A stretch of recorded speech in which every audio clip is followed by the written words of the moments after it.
catch the beer from Smart Mark. I was like, yeah, let's go. Yeah, he was cool. That was it. Beer was cold too. Like, beer was definitely cold.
Are you ready?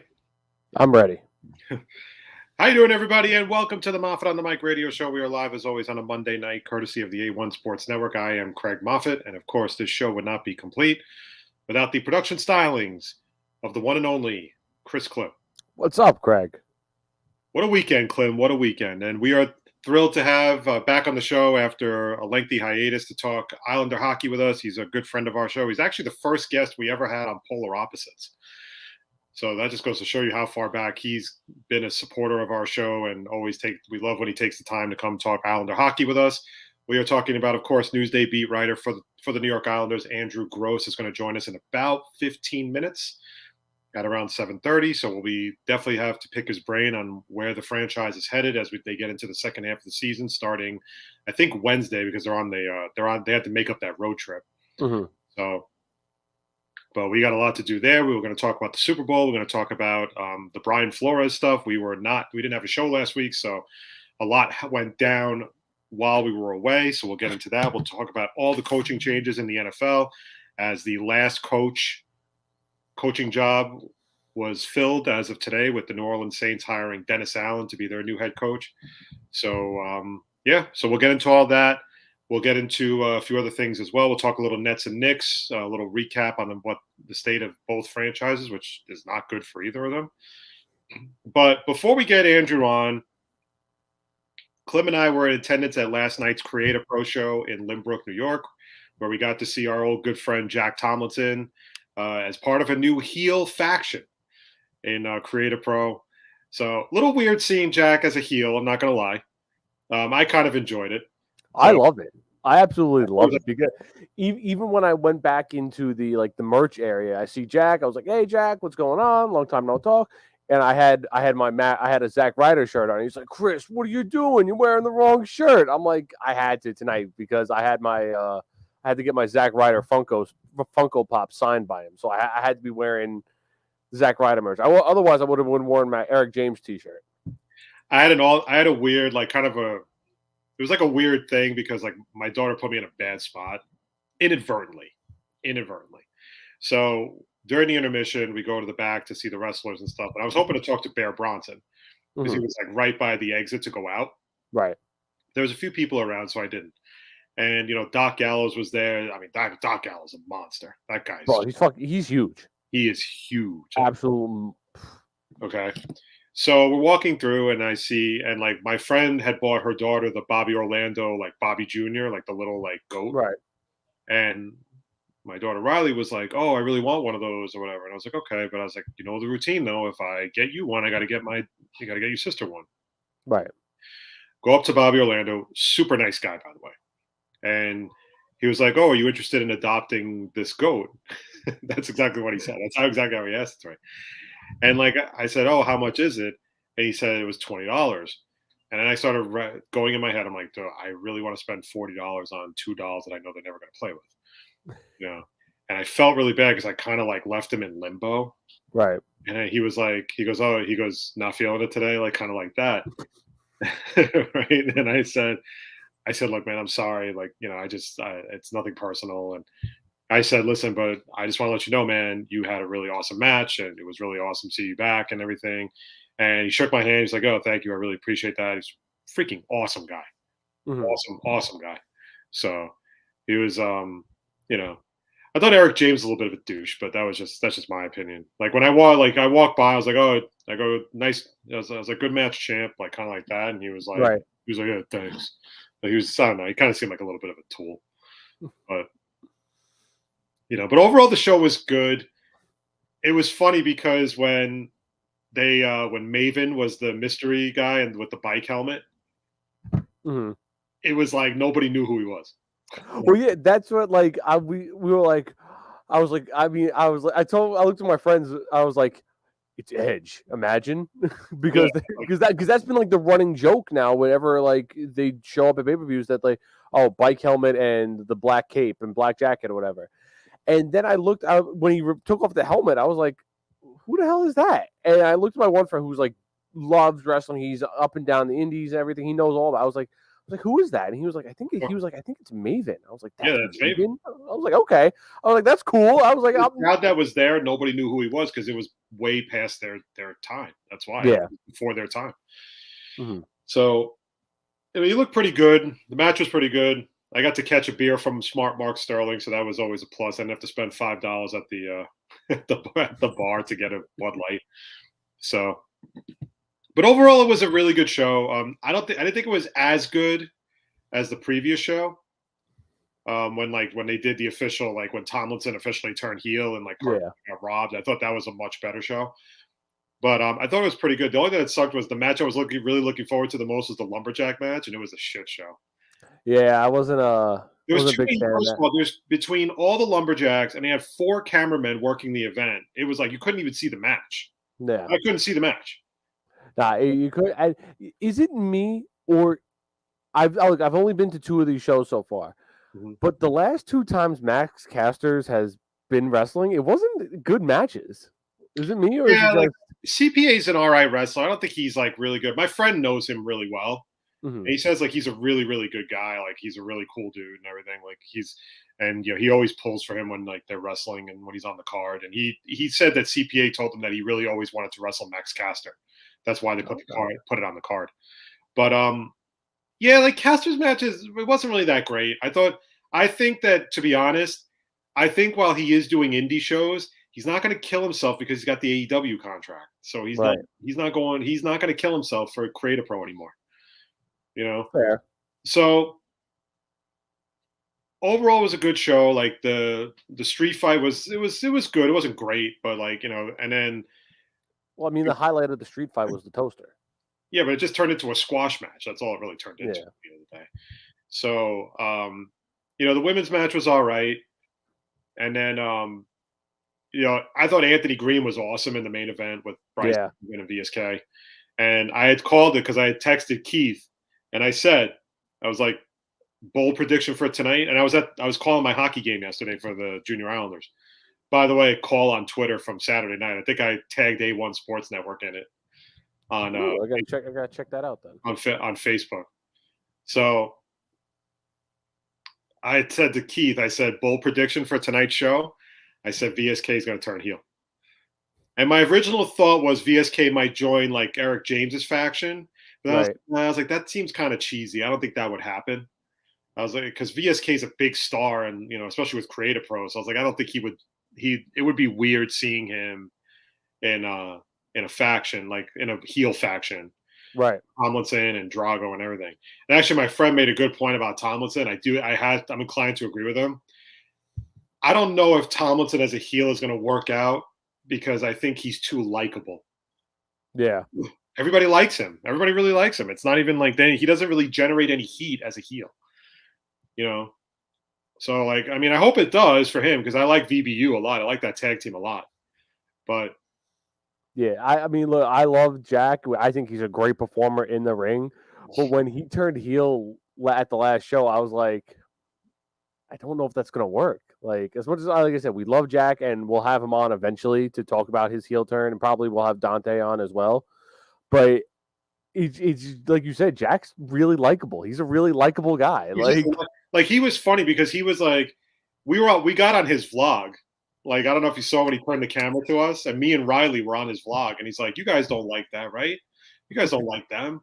You know, like it was pretty cool. He's a good guy, man. He's a good wrestler. He's actually a very good wrestler. I thought when he hit the Rough Rider in the beginning of the match, I was like, "Holy crap, that was amazing!" And the thing is, like, I just don't know, like, if the heel turn's gonna stick. You know what I mean? Mm-hmm. But I hope it does for his sake because I'm sure that's a path. I think he's really trying to learn, and he's trying to maybe develop his personality and his character into like multiple facets. So I think it would be awesome. Yeah. But I just don't know if it's going to work. I mean, look, I'm all for it. Like, I was all for the heel turn last show, and I'm personally, I like Eric James. I think he's a great entertainer, and I think he's a great wrestler. So to put them all three of those guys together, I think it made perfect sense at the last show we went to. I mean, the thing is, like, the only thing I said about the wrestlers is when you go backstage to talk to them, they seem like they have tough time like communicating with fans. Yeah. Like, I feel like they just can't have a normal conversation with fans. You know, like some of them do. I think some of them don't. I went yesterday with my friend Matt. He was his first time ever going to one of these shows, and I told him, I was like, I looked at him, I was like, I feel obligated to buy like so much merch when we go back there. I feel bad that I'm not buying anything when I go back there. Yeah, like Keith got a picture. His son got a picture with Cardona, Mm-hmm. and he also autographed a picture. But he said like Gallows was charging like a lot of money for pictures. Really? He was charging like $40 a picture. You know, I was like, well, he's Doc Gallows, man. He's the Impact champion. I mean, it's no joke. Yeah. But and then so when you did the picture with like Cardona and all of them, yeah. what did you like say anything to them or No, my buddy goes up to him and he was just, because he talked to Maven, and he was like, bro, you were never eliminated from the Royal Rumble. Like the Undertaker, because if you watch back that Royal Rumble where he eliminated the Undertaker, the Undertaker just pulled him under the ring and beat the shit out of him. He was never really eliminated from the Royal Rumble, so they were going back and forth about that. So, but did you and like him like just put $20 in each and then you took 20 each, and we got the picture. Okay, so that's pretty cool. You know, but it was a good show, man. And like as soon as they gave the next date. Mm-hmm. My daughter was like, "Are we going? Like, can we go?" And I was like, "She's like hooked, man. She's like officially hooked."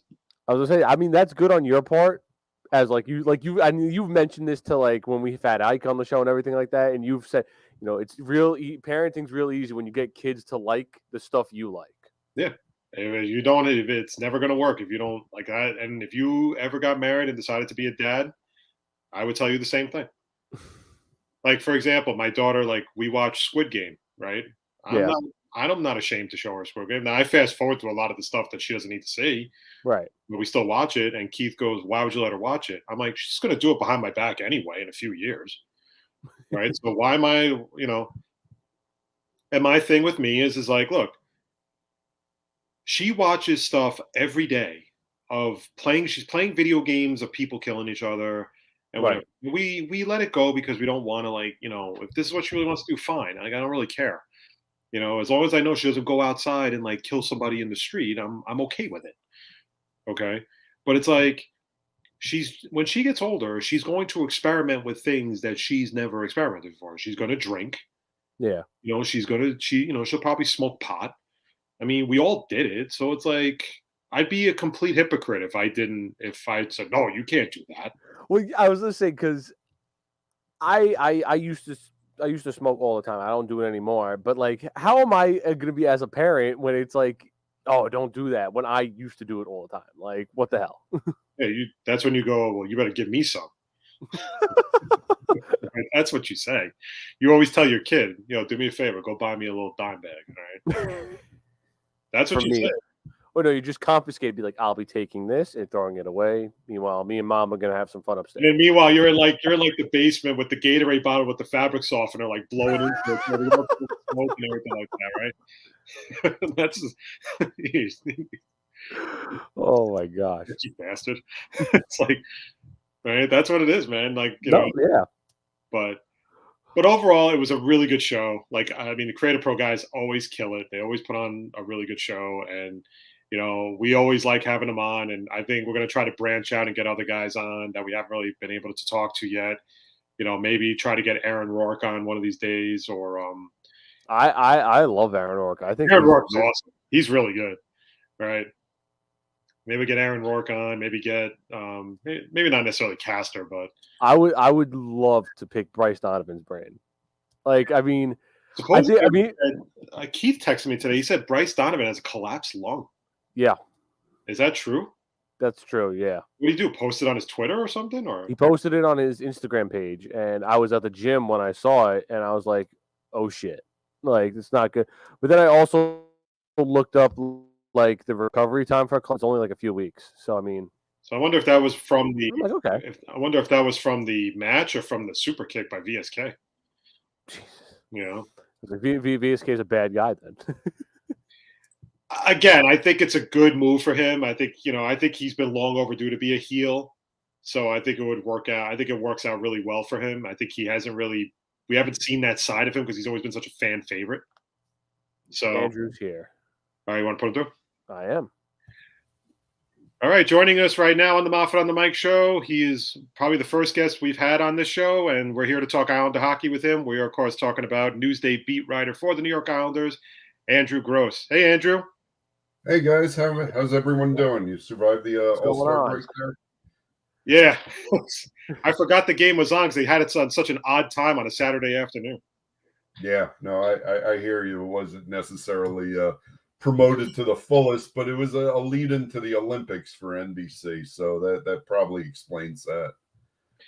All right, so let's just dive into it. So basically, I guess my first question is, with the Islanders having such a poor season this year, has it just been one factor, like the fact that their schedule has been broken up so much due to COVID and due to the Canada thing, or they couldn't go to the West Coast, they couldn't do the game in Seattle, and they couldn't do the game in Vancouver at the time?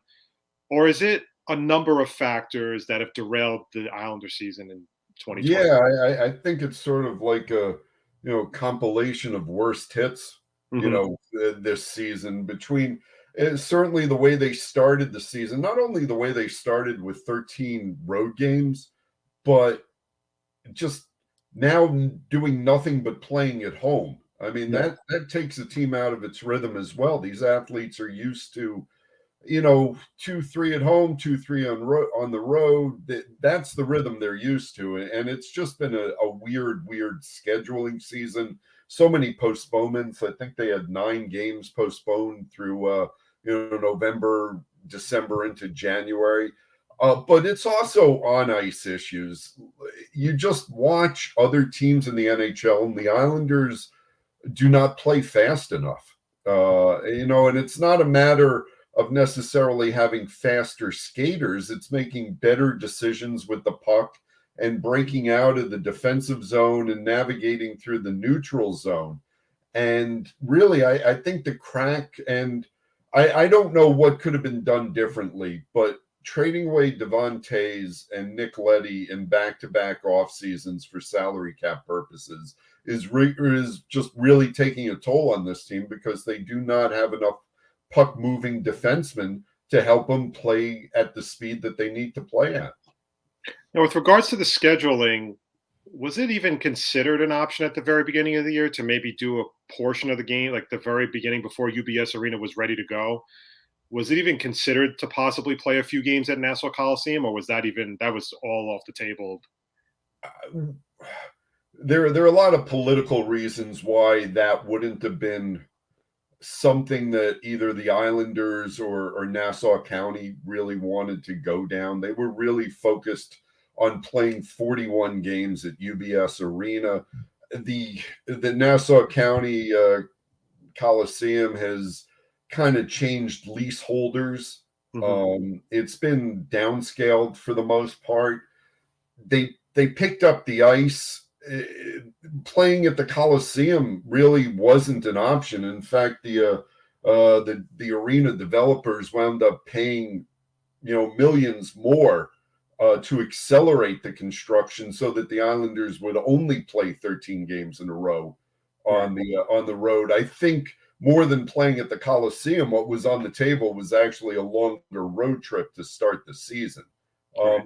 If the Islanders would have played anywhere, say UBS, construction delays, whatever, say UBS wasn't going to be ready until mid-December or January, the Islanders most likely would have wound up playing games up in Bridgeport where their AHL affiliate plays, or kind of having to go hat in hand to either the Devils or Rangers to see if they could squeeze in a few dates at one of those two buildings. More likely the Prudential Center than Madison Square Garden, because Madison Square Garden is so heavily booked. But no, once Game 6 ended and the Islanders did not get to the Stanley Cup final, that was really it for the Coliseum as an NHL venue.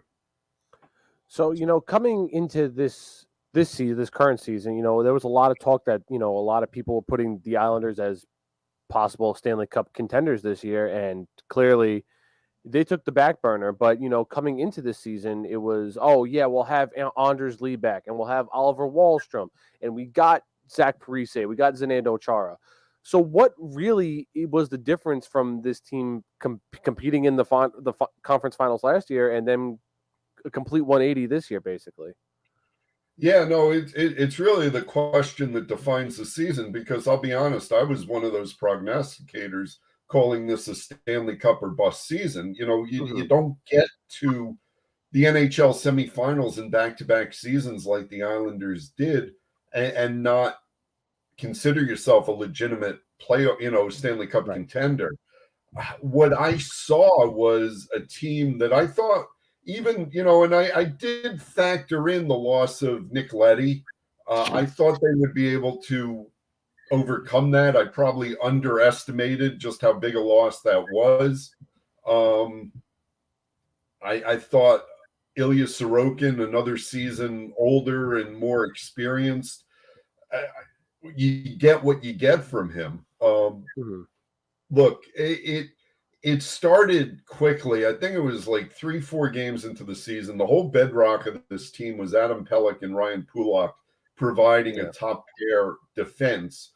And Barry Trotz had to buttress his other defense pairs very early in the season. Zdeno Chara, who has gotten better as the season has gone on. He's not gotten faster. He is 44, and his mobility has not improved, but he's played better as the season has progressed. But he had a very rough start to the season, and Barry Trotz felt it necessary to break up Pelech and Pulock and help his other defensemen, namely Zdeno Chara, and you couldn't basically have your only two really good defensemen together if the other defensemen weren't starting as well. And I think that set the Islanders back a little bit. And also their identity line, Casey Cizikas, Matt Martin, Cal Clutterbuck, has just not been consistent at all for most of the season. And Matt Martin has that off-season ankle surgery, and it took him a while to get into it.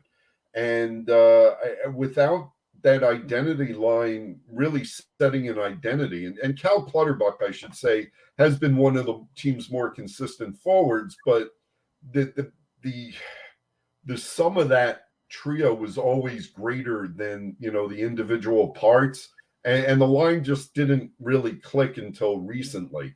And then getting back to Ryan Pulock, he's out. Originally, they say 4 to 6 weeks, and he winds up missing, 25 games Yeah. You know, But he's not even back yet, right? Yeah, he's still not back. Yeah. No. Bullock's back. He played yeah. he played the last two before the All-Star break, and I think that's a good thing. It got, his game legs are underneath him now. It should be. So I would expect him to really find his game coming out of the All-Star break. The question is it a little too late for this team? So it's a really good question why this team did not improve. You look at Kyle Palmieri has one goal. Zach Parise was not necessarily brought in to be a goal scorer. He's got 3, and he's actually been one of the Islanders' better forwards in terms of energy. But you need to get goals from somewhere, and they're not getting it from the top line consistently enough. As they struggle to figure out who's going to play on with Anders Lee and Matthew Barzal. Josh Bailey, he's not a shooter. He's reluctant to shoot at times. He's got relatively speaking for this team, he's got a ton of assists. But they need more goal scoring out of their top line. And Barry Trotz is still searching for the right combination. The fans are screaming for Oliver Wahlstrom to be put on that line. Barry Trotz doesn't necessarily trust his game 100% yet. He still sees Oliver, taking some shifts off, some defensive lapses, some turnovers. So he's a little reluctant to put him on the top line because then you're matching up against the other team's top line all the time. And Barry Trotz is more worried about how it could be going back the other way if he uses Wally there and what the defensive implications are. And do you want Anders Lee and Matthew Barzal spending most of their shifts playing in the defensive zone? No, you want them playing up ice. So that's the explanation, why Barry Trotz hasn't gone to Wahlstrom in that spot. Andrew, I guess hindsight is 2020, and I was not a big fan. The Islanders were really quiet during free agency when I guess I was expecting them to add like another proven scorer. I know their cap situation was a little bit sketchy at the time. But then all of a sudden, they basically flooded free agency by adding, just bringing back the same exact roster with Kyle Palmieri, Casey Cizikas, and it seems like the scapegoats on the team are Parise and Chara when the Islanders don't do well. But it's more than that to me. When you look back on it, was Lou Lamoriello's strategy of bringing back the same roster from last year the right move, or do you think because I'm not a huge Barzal guy as everyone else is. I kind of think he's a little overrated. Beauvillier's really struggled this year, in my opinion. He only has 7 goals on the season, and I think that they were putting a lot of faith in those two guys besides Anders Lee to like carry the offense. So, in your opinion, was running it back with the same roster in 2022 by just saying, okay, well, we have Anders Lee now, so we're good. Was that the right strategy? Yeah. I mean, in hindsight, you can pick it apart, and say 4 years, $20 million for Kyle Palmieri is excessive and may, be an albatross, much like the Andrew Ladd contract was for this team. At the time, and if you know how Lou Lamoriello operates, signing Ilya Kovalchuk aside, which was not even Lou's idea, that was Devils ownership's idea, forcing Lou to do that. Lou is very loyal to his guys, and he ran it back. And if you look at the trade deadlines, through the first 3 seasons, really under Barry Trotz, both Lou and Barry put a lot of trust in the core group, and they allowed that group to stay together. And, even when it was struggling in the regular season, not just this season. And it worked out in the playoffs the last 2 years.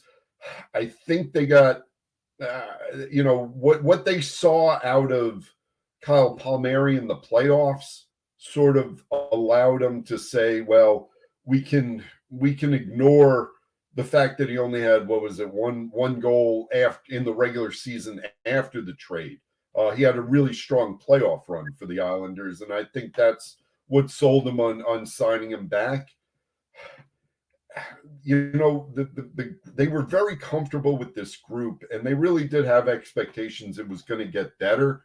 I think where they, again, like me, I think they underestimated what losing Nick Leddy would mean for the group. And again, that was something, yeah, he was capped, his hand was forced by the cap. You saw, he traded Andrew Ladd to the Coyotes for no return. He was just giving these contracts away, and he got helped out. Jordan Everly gets picked by Seattle in the expansion draft. We can talk about the top line and how much they miss Jordan Everly.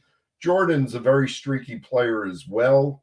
And when he was on the Islanders, all I listened to was fans complaining about Jordan's game, right? But now that he's gone, the fans, That's funny you mentioned that, because I've heard Islander fans complain about, like, a lot of times when they lose, the first guys they go after are Parisi and Chara. Yeah, and nobody really talks about the fact that Beauvillier has been really disappointing this year. And another guy also that's been really disappointing is Pajot. And was not affected by the pandemic when the Islanders had the team outbreak. He was one of the few guys that kind of avoided it, and he really hasn't been injured much this year. So why has Pajot been so disappointing this season? Yeah, it's a really good question. I mean, during the playoffs in that last round against the Lightning, the hand injury, he was basically playing on one hand. But he says that he was walking. I really think, and Pajot is such a useful player for this team. You see him on the penalty kill. They'll use him on the power play. Barry Trotz double shifts him. He'll use him on Barzell's right wing. He'll drop him down to the fourth line. I think Pajot is one of these players, and again, the way the Islanders operate best is when wave after wave of lines are going well. And I think the fact that the top line hasn't been consistent and the fourth line hasn't been consistent, I really think that is in a way made Pajot's line more inefficient as well.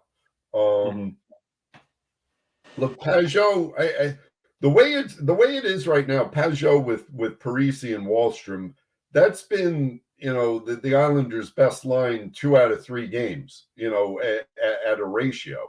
Pajot's not putting up the numbers that maybe you expect, but he is useful for how they're using him. I just really think it's a bigger picture of the fourth line not doing its job in setting the identity, and that kind of puts the next line on the ice a little bit on their heels, and it just sort of snowballs down. It really is a team failure at this point rather than picking out individuals. And the other, again, with Kyle Palmieri, after Parisi, who I think Parisi's actually changed fans' minds. What I noticed lately is they're laying off Zach Parisi. A lot of the anger is still at Zdeno Chara, and it's certainly with Kyle Palmieri right now. But that's the thing that frustrates me, though, is that nobody sees that Beauvillier has really struggled, and nobody's really ripping Beauvillier. Yeah, he's been such a streaky player over the course of his career. I mean, I think,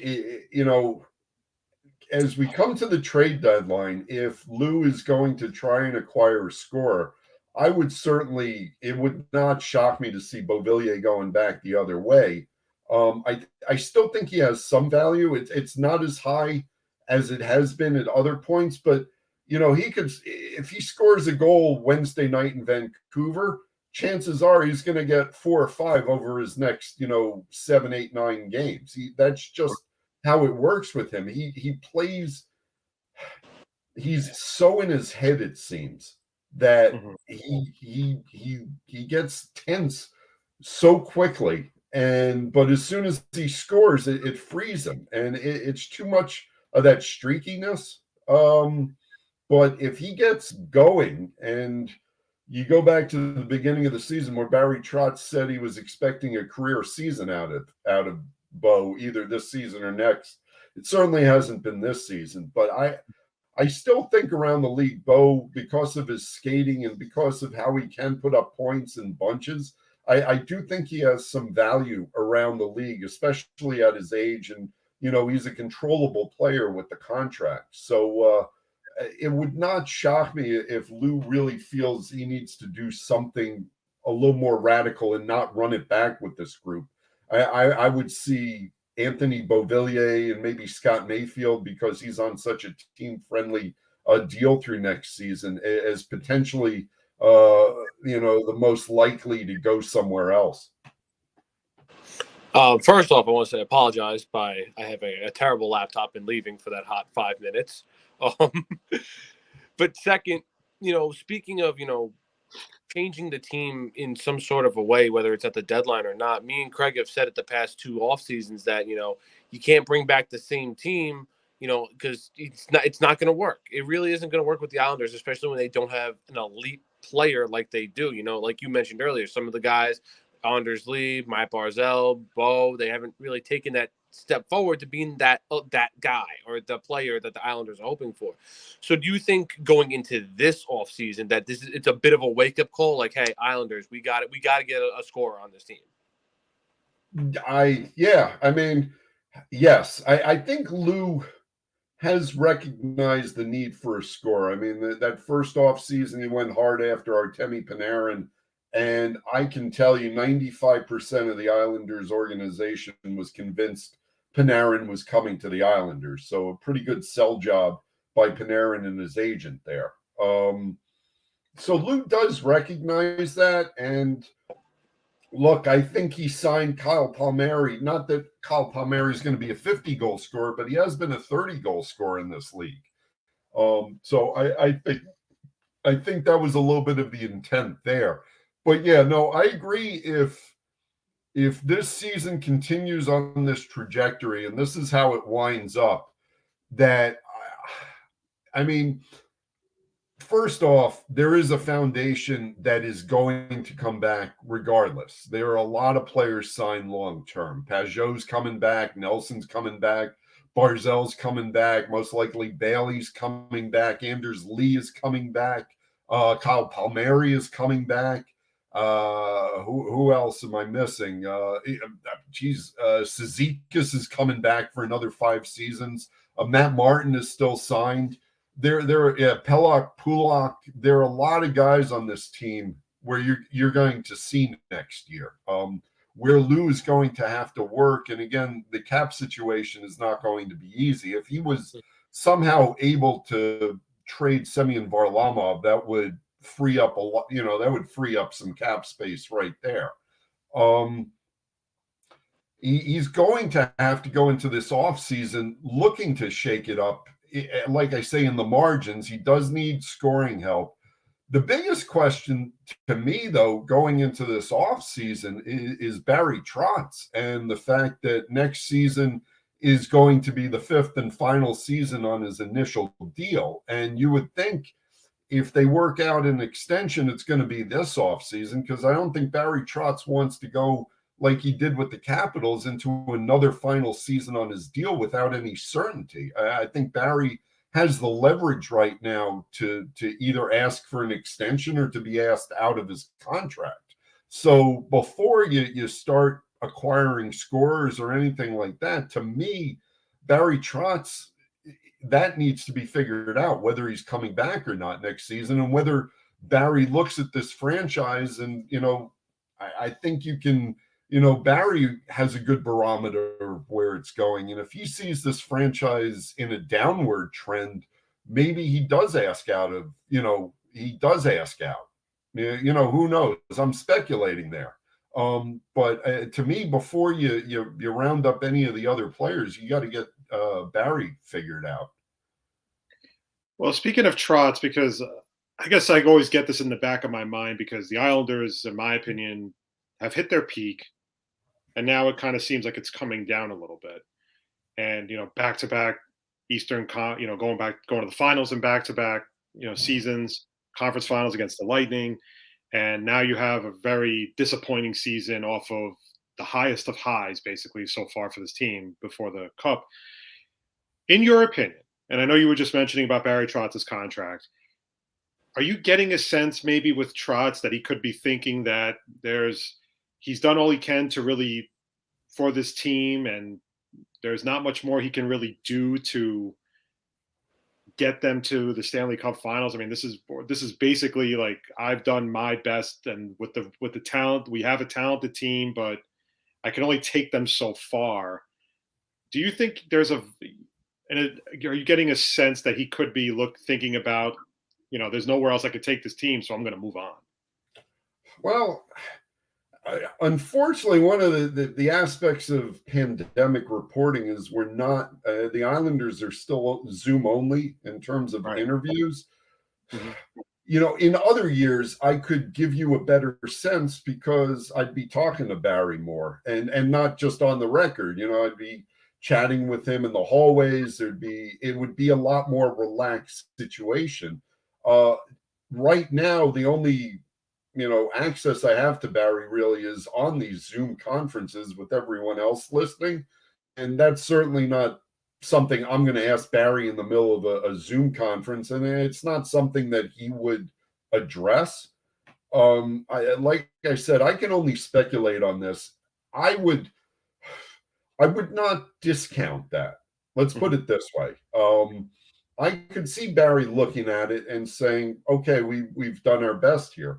That's not necessarily Barry's nature, though, because if you look at Nashville, he stuck with that for 15 years before they sort of mutually parted ways.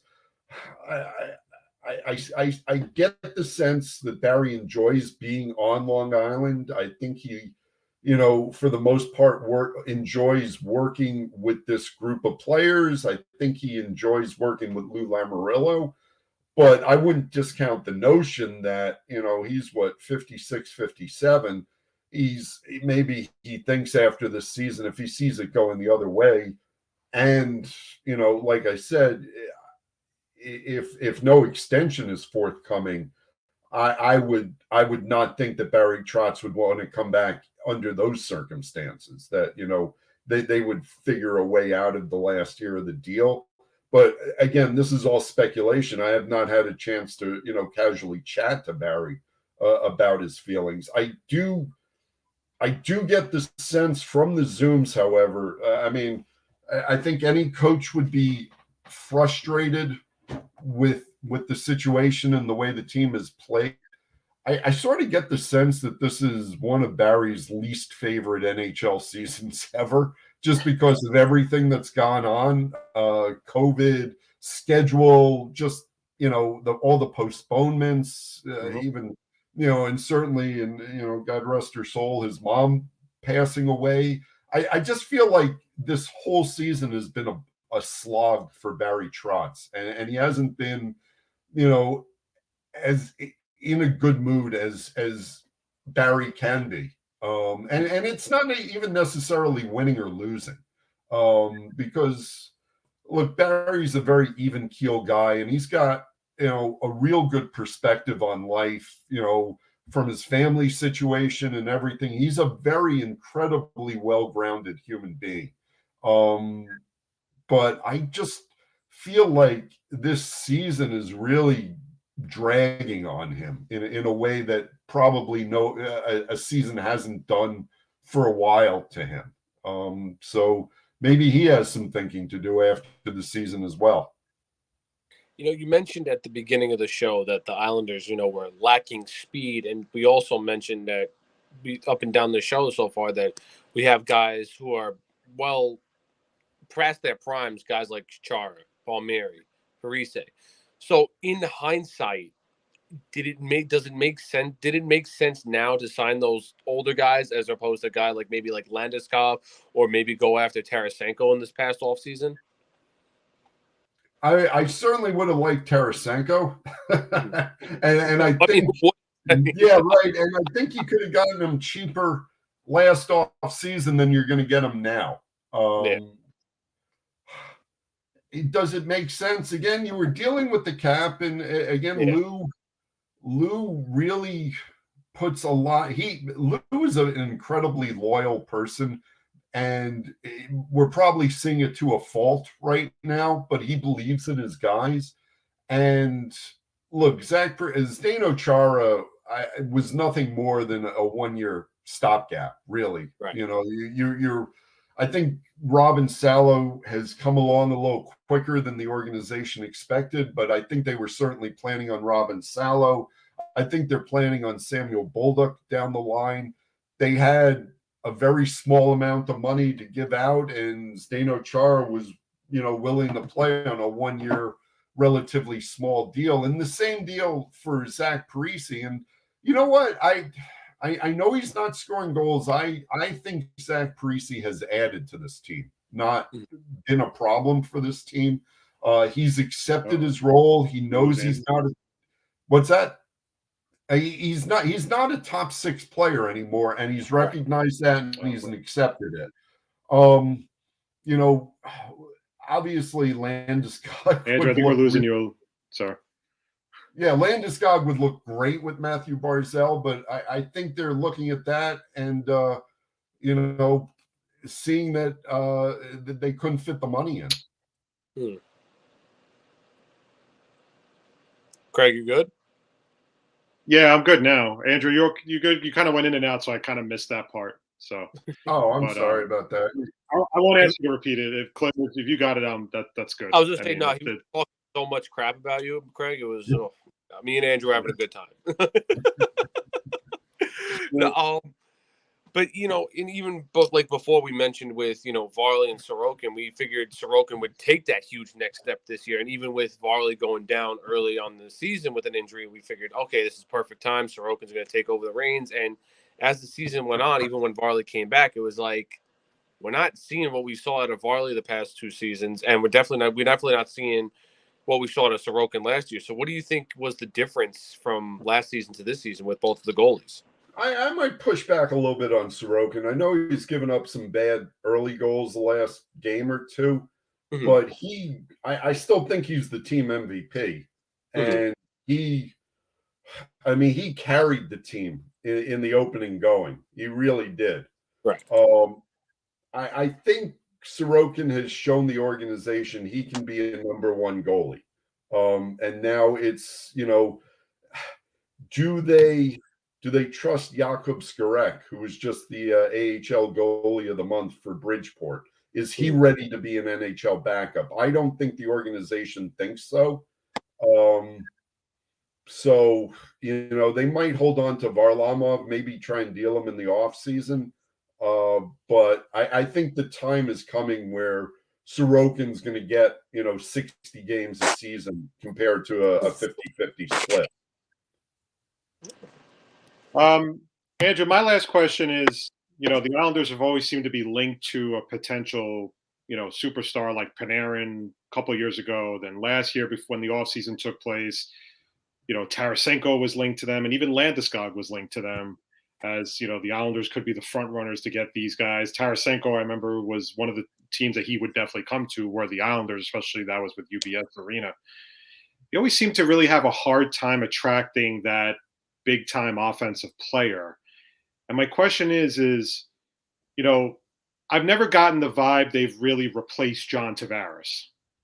And, you kind of see it because a lot of the games are very gritty. They're very not necessarily low scoring, but it's a lot of 3-2s, 4 to, they never really kind of break away and really just have a strong game against a good team.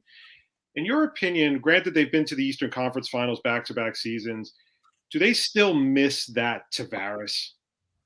Well, I think any team would miss Tavares. He's what they, the cliche generational talent. He elevated their game. That being said, the Islanders, particularly under Barry Trotz and Lou Lamoriello, have had much more success playing more of a balanced team game than having that one superstar. And Barry Trotz has talked about the fact that they don't have a superstar. John Tavares would make this team better. That's for sure. But I mean, the realities are, if you have John Tavares, you don't have Anders Lee anymore, because you can't fit you couldn't fit both of those guys in. And, there's some question whether Brock Nelson would have fit back in. So I do think you need to look at the totality of it. But, having said that, I think you're at the point where this franchise does need to go out and find some offense someplace, because they're wearing their guys down, grinding it out, trying to win 2-1 games all the time. I think there is a window to that, and they might be at the end of it, especially if they don't have a puck-moving defenseman or enough of them to keep the puck up ice. That's when you start losing 3-1 instead of winning 2-1. I'd like to revisit Tarasenko in the offseason, or at the trade deadline, probably in the offseason. I'd like Oliver Wahlstrom to get a bigger slice of the pie going forward. One thing that's going to help the offense is, and we haven't discussed him, but I mentioned Ilya Sorokin might be the team MVP. If I had a second choice, it might be Noah Dobson. And at really 20, yeah, and at 22, he's still getting better. And this is a guy that's going to be an all-star defenseman in this league, and he's going to bring more and more offense as the seasons go on. And I think that can only help the overall group. Do you see? I never really know like how they think about, like what they think about, the organization thinks about him, what Trotz thinks about him. What is the overall thought on Kiefer Bellows? I don't think they're too high on him.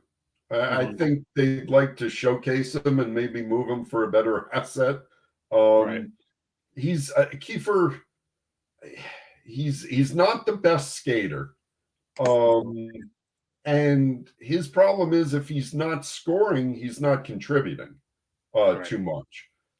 Barry just doesn't like the rest of his game enough.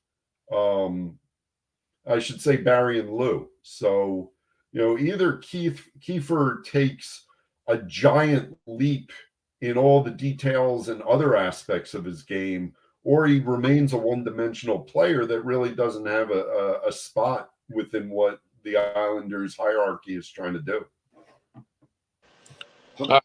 This is my last question. It's not an Island, it's an Olympics question. Yeah.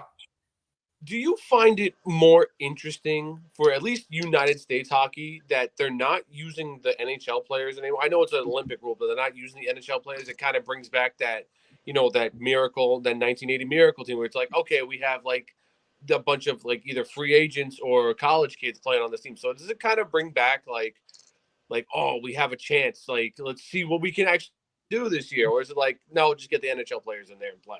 No, I had that thought going into the Olympics that, this is going to be cool. This is going to be a bunch of quote unquote no names or less than popular names. And those are the teams that, you tend to really gravitate around. Right. And that being said, the times of some of these games, I have not been as glued in as I would like to be.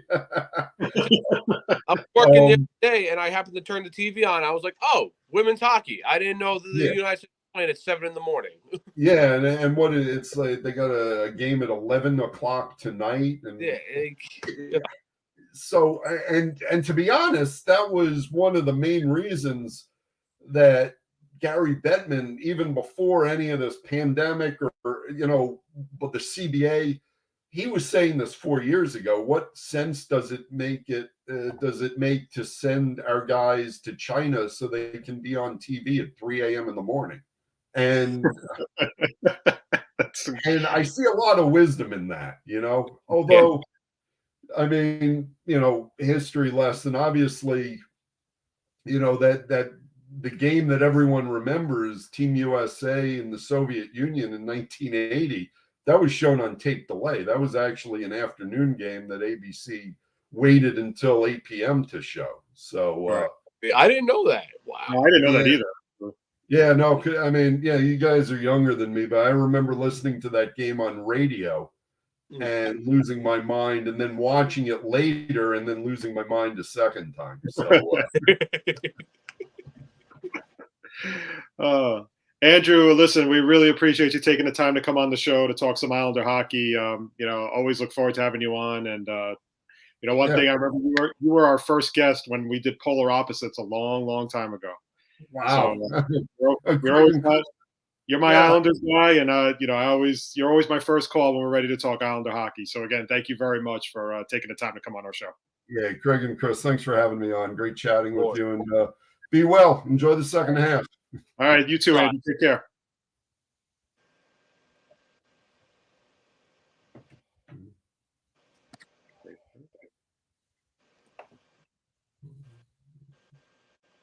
Okay. All right, that was the one and only Andrew Gross. Check out his articles on the New York Islanders with Newsday. His articles are amazing, very insightful. Definitely want to check them out. And look, I'll be very upfront. I completely agree with Andrew on a lot of the things that are going on. The one thing I've always had an issue with the Islanders, and I think it's more the organization, is that I feel like they have a weird emotional attachment to their roster, that they feel like they always have to bring these guys back. They did that with guys like Clutterbuck. They did that with guys like Josh Bailey. They did that with, giving 5-year contracts to guys like Casey Cizikas. And I love Casey Cizikas. He's a great player, but he's always hurt. Yeah. Like, I can't commit 5 years to a guy who can't stay healthy. And, at the same time, you have, part of the reason why I always thought they brought back Anders Lee, they pivoted to Anders Lee, was because they lost Panarin. Mm-hmm. Panarin signed with the Rangers. They were in panic mode, and they pivoted right to Anders Lee to get Anders Lee signed. Yeah. Because if they had signed Panarin, they weren't going to bring back Anders Lee. They wouldn't be able to afford him. Right. But, I'm frustrated with this team on a lot of levels this year. Klim, I've said this before. And again, Islander fans get very emotionally attached to these players, which just bothers me more than anything for this fan base. And that is that I'm sorry, but Matt Barzal to me is overrated. I don't think he's as good as everybody makes him out to be. Craig, I've agreed with you on that. I think he's very over. He's not. Everyone wants Matt Barzal. Everyone expected Matt Barzal to be the next John Tavares, and he's not. Unfortunately, that's what it is. He's a pass first kind of guy. He's a you know what he is? He's a Steve Nash kind of guy. I always kind of said he was Jason Kidd. Yeah, Jason Kidd, even better. Yeah. He's a pass first kind of guy, and he's great. Don't get it wrong, but if you compare him with like an elite scorer like Landeskog, Tarasenko, if they kept Tavares, that's when Matt Barzal shines the best. Unfortunately, I wanted last offseason, and I was so pissed when I didn't get it. And I talked about this, and we ripped the team for this because we were like, we were reading all the NHL rumors going up to free agency, right? We were reading everything leading up to the draft, everything up to trades in the offseason, and everything was linking Tarasenko to the Islanders. Mm-hmm. Tarasenko wanted to come here. That was one of the teams he would waive his no trade clause to come to. And I was so excited to see a Vladimir Tarasenko in an Islander jersey. I really was. I was waiting. I was looking forward to it because it's a name. And sometimes it's so much better. And it was like, remember when Brody Van Wagenen took over as Mets general manager? Yes. And what was the first trade he made? He went out and got Robinson Cano and Edwin Diaz. Mm-hmm. Okay. The reason why you and I like that trade so much is because it had balls, and we hadn't seen that from the Mets in so long. And that's why I like that trade. I didn't care about getting rid of Kelnick. I didn't care about that shit. Justin Dunn. Do you think I really give a rat's ass about Justin Dunn at this point? Yeah, I'm glad he's doing good in Seattle. But I just wanted a name. I was so tired of waiting for the kids to grow up. And with the Islanders for so long, that's what we had. We were always waiting for these guys to grow up. And they did, but not the way we wanted to. And the thing is that finally they were in a position. They back-to-back Stanley Cup, so close getting the Stanley Cup. 1 year they got to Game 6, 1 year they got to Game 7. And I was like, teams are now seeing that they're for real. And instead of really being aggressive and going after those guys, they freaking pivoted to the same guys. And I remember I ripped it when all those deals got announced at the same time, like Cizikas and Palmieri, and when they brought back Sorokin, which I love Sorokin, so I'm not upset about Sorokin, but they brought back all these guys, and then I was more excited about the team bringing in Parisi and Chara than I was about them bringing back Kyle Palmieri. Mm-hmm. And it's frustrating because, again, it's just like now the team's underachieving, and I'm sick and tired of people telling me how good Anthony Beauvillier is. I am sick and tired of it because he's not as good as the Islander fan makes him out to be. And if you've ever seen, like, you ever followed Drive for Five or Everyday Isles, whatever, those guys, right? The minute that the Islanders lose a game, they automatically pivot to, like, blaming it on Chara or blaming it on Parisi. And it's like, you got to free Kiefer Bellows. Well, what the hell has Kiefer Bellows done to warrant more ice time? Yeah. You see, that's my concern.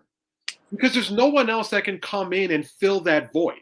There's no one there that can, if Beauvillier is struggling, we have no one that can come in and fill in for Beauvillier. Right. To replace the scoring of Beauvillier. And the more I look at this season, and I understand the COVID situation, I understand the fact they were on the road for 13 games, 14 games to start the season, and all that stuff. The fact is they're underachieving. They're completely underachieving. And that's why I asked them about Trotz. Because you know what the Trotz situation reminds me of in a way? When Bill Parcells was the head coach of the Jets. Bill Parcells came to the Jets when they were at their worst, when they were at absolute rock bottom after Kotite. And he came in and he turned them around. And he got them to the AFC Championship game in 1999. Okay? But then after that, there was nowhere to lead them. And he knew that. Mm-hmm. He knew that. So he wound up resigning because he was like, well, I've taken them as far as I can take them. I can't take them any further. It doesn't matter at this point. I mean, and that's how Parcells was the coach. And I'm not seeing that with Barry Trotz, but I get this sense that he's growing tired. Yeah. And I could be wrong about that. I mean, Andrew has more insight on the team than I'll ever have, but I just get this sense that, the fan base is starting to get a little frustrated with him, but the fan base, again, they ride Oliver Wahlstrom's nuts. And I'm not saying Oliver Wahlstrom's a bad player. I think he's a very good player. But I trust Barry Trotz because he has more experience. He's won a cup. Okay? And I just get so frustrated because Kyle Palmieri sucks. Jean-Gabriel Pageau's been terrible. Beauvillier's been terrible. Barzell's been adequate. Every time Barzell makes a play, everybody goes crazy about it, but you don't see it enough. Yeah. You don't see it enough. And he is supposed to be our best player. Do I really want to commit big money to this guy? I don't know. Like, I honestly don't know if I want to commit big money to this guy. I have no clue right now. And even like Andrew mentioned, it's like, what's Barry gonna do? His contract is coming up to an end.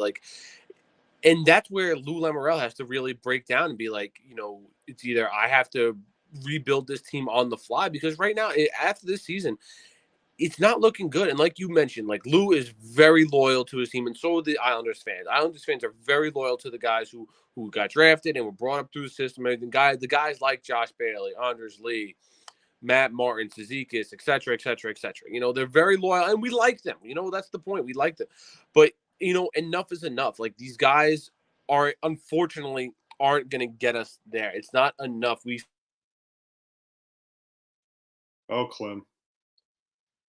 Oh, God, you gotta get some new equipment, bro. All right, I guess I'll have to take over. So, getting back to what I was saying about the New York Islanders, is that, again, Clem, you there? Hear me? Yeah, you're kind of coming in a little choppy, but dude, what the hell, man? Nah, you're not coming in at all. I don't hear you at all. And your video's grainy.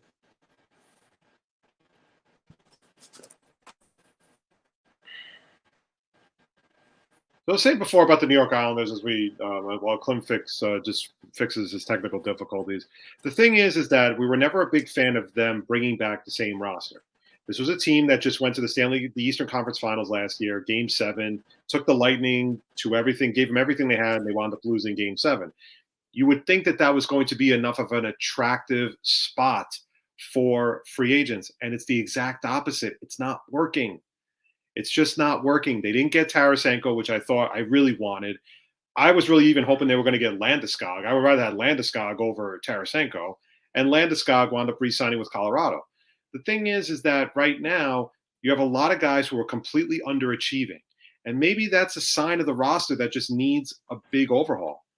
Dude, seriously? Fucking internet, man. Good. I can't even play. It wasn't even my the computer this time. It was literally the Wi-Fi just crashed on me for 10 seconds.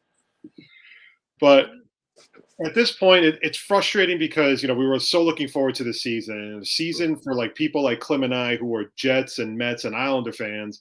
I mean, we're just getting a triple whammy of shit, and it's just it's gotten to the point where I think the Islanders have hit their peak. I think they hit their peak last year, and I think that now it's coming down. And to miss a window like that to me is it's not acceptable. It's just not. And you mentioned it 2 off seasons ago. You mentioned they have to get in that elite player, and they didn't, but they miraculously again made it to the Eastern Conference Finals.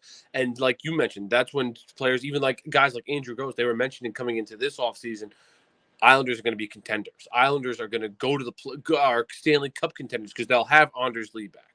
They'll have Oliver Wahlstrom. They signed Zach Parise. They got Kyle Palmieri back. They signed Zdeno Chara.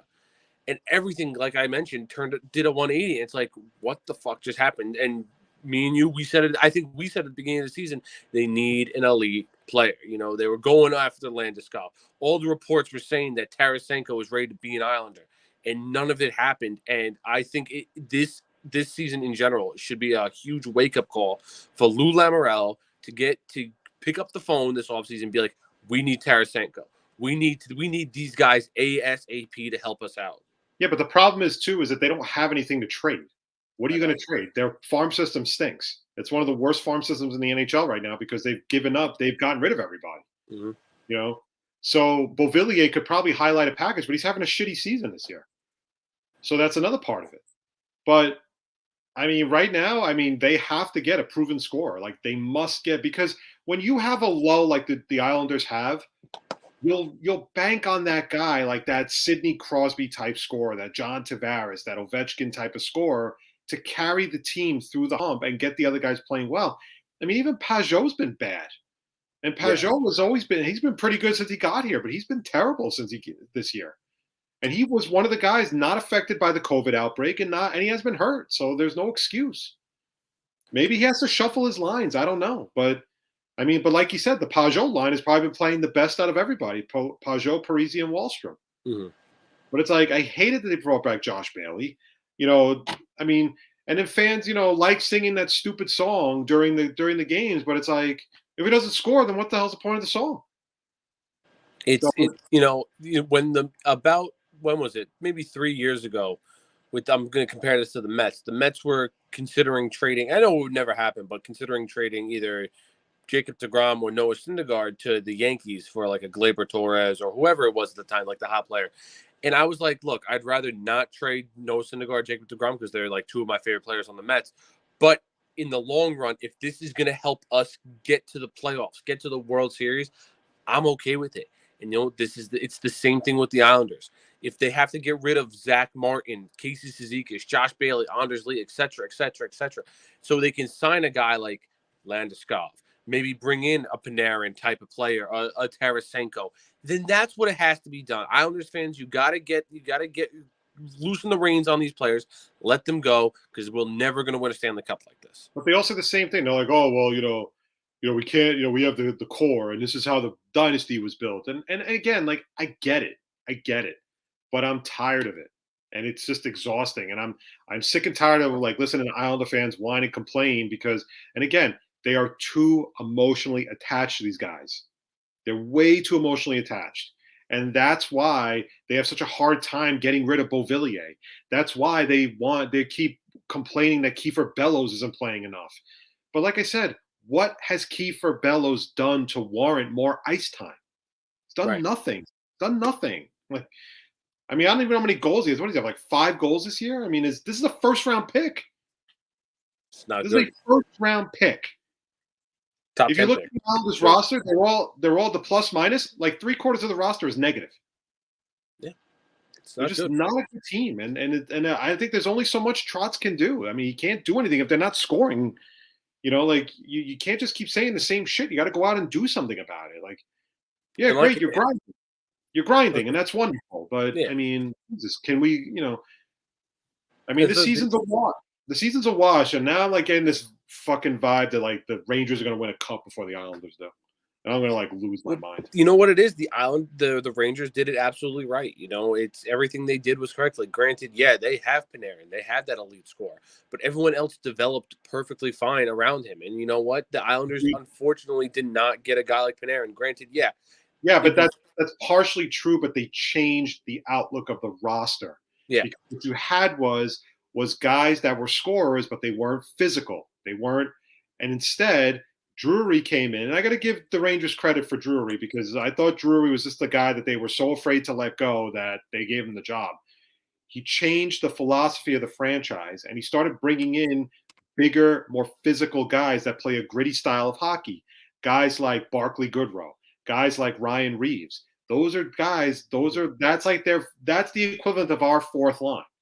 Those guys, and they're going to protect guys like Panarin, and they're going to protect guys like Kreider.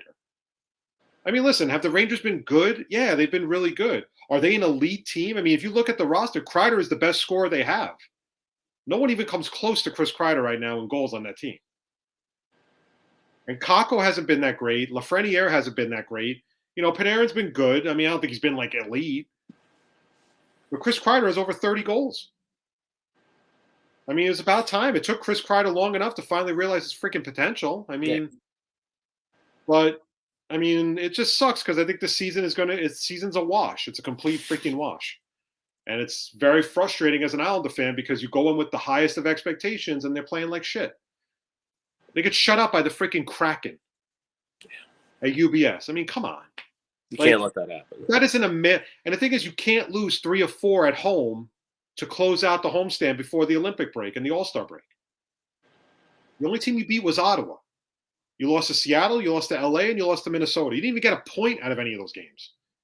And I'm sorry, that just can't happen. That's inexcusable as far as I'm concerned. Yeah, you're absolutely right. Absolutely right. All right, so let's move on. We have about like 35 minutes. So, all right, very quickly on the Super Bowl, because I'm not going to get into a whole big Super Bowl discussion. It's Bengals against the Rams. Pick your poison as to who you want to win. I will say I'm going to make one comment about the AFC Championship game, and that's this. I said this to Keith when we were texting about the game, and I said the turning point of that game was when Mahomes didn't get the Chiefs in the end zone right before the half. Right before the half. If he would have kicked the field goal, that game is a different outcome. Okay? That was Andy Reid's arrogance and Patrick Mahomes' arrogance that ultimately sealed their fate in the AFC Championship game. Because what that did was it lit a spark under the Bengals that they could hang with the Chiefs. And in the second half, it was a totally different game. Yep. Eagles made the adjustments on defense. They shut down Patrick Mahomes. They shut down Tyreek Hill. They shut down Travis Kelce. And I will say one thing. That was the first time in a long time that Patrick Mahomes looked like a rookie in the second half. His throws were terrible. Everything was short passes all day. And when he finally went deep, it burned him. He was rattled. He was 100% rattled in that game. And it reminded me a lot of when the Jets played the Colts in the 2009 AFC Championship game. And right before the half, the Jets were dominating that game. Peyton Manning was completely rattled in that game. And right before the end of the half, they gave up a touchdown. And as soon as they gave up the touchdown, not that I said the game was over, but I said that's going to be the turning point of the game right there. Because the Jets let them waltz down the field because they had the lead. They didn't want to risk any injury. They played prevent defense, which is what you don't do against Peyton Manning. And sure as shit, the Colts scored a touchdown, and the bottom dropped out from there. And it was the same thing that happened in the 99 championship game with Parcells. They were dominating John Elway in that game. John Elway throws one touchdown to Ed McCaffrey, I think it was right before the half, and the game turned. The game completely turned. And that's exactly what I saw in that Kansas City game. I mean, look, you want to also throw in the fact that, you hear no one was complaining about, the Chiefs won the coin toss at the overtime. Play defense. What we were talking about the week prior. Yeah, but the thing is, play defense. And the Bengals did that. The Bengals executed 3 great defensive stops on that play. They got the ball back, marched right down the field, and what happened? Boom. But I have never seen Patrick Mahomes that rattled than in that game. The second half, he was completely rattled. His throws were off. He wasn't completing any passes, do a bad interception in overtime. And he was completely rattled. It's the best way I could describe it. I'm just happy that we're not seeing Patrick Mahomes in there. We can support our man, guest of the show, friend of the show, John Sheeran, and hope that he gets and the Bengals get that Super Bowl win. All right, let's get to the I want to just talk about the Brian Flores lawsuit really quickly. Yes. Okay. I'm just going to say this about the Brian Flores lawsuit. I think that Brian Flores, part of me thinks it's a little bit of sour grapes about that Brian Flores Brian Flores' part that he didn't get the Giants job. Part of me thinks he wanted the Giants job, and it ultimately went to Daboll. Now, that being said, Brian Flores is basically coming out and saying the NFL has a big problem, and while he understands that he's risking his coaching career, at the end of the day, he doesn't give a shit. He doesn't care. He is exposing what he feels is a big problem in the NFL, and that is the lack of diversity in the head coaching and in the executive office. And yes, I do agree that there should be more black coaches in the NFL. I don't disagree with that logic. I really don't. But here's the question. Are any of these guys outside of Flores really worth bringing in to be a head coach? Do you really want to run it back with Todd Bowles? Well, as we saw today, and I'm pretty sure we were going to get to it at some point, Lovie Smith got the head job today. Yeah, and that's a hiring. I'm sorry, but that's a hiring that makes no sense. Yeah. That's a hiring that makes no sense. Okay? And that's like typical Texans right there for you, right there. Now, here's the thing. Here's the ultimate end game, Klim. What are you fighting for with this whole thing with minority coaches getting jobs in the NFL? Are you fighting for the possibility of getting – do you just want to get a black head coach in the job regardless of qualifications, regardless of anything? Or are you trying to find the most qualified, making sure that the most qualified black head coaches get jobs? Okay? For example, if Byron Leftwich gets a job over Brian Flores, and Brian Flores has more experience, and in 3 seasons in Miami, 2 out of those 3 he had winning records, why is Byron Leftwich more qualified for the job than Brian Flores? And that's the next debate you have to ask yourself. Now, I hate to say this, and it might come off a little bit mean-spirited. I don't think it's a racist comment that I'm about to say, but I think people may take it as very mean-spirited when I say this. And this is bullshit or whatever, but I'm just going to say it. And that is, black people may have to accept the fact that they're just not going to win this one. Okay? And it's unfortunate. I'm not saying that in a bad way. There are good black coaches out there that deserve the opportunity. I do agree with that. I definitely agree with that. Okay? Eric Bieniemy should have gotten a job by now. How the hell he's not a coach is ridiculous. It doesn't make any sense. But this is where I say that this is just a battle you're probably not going to win.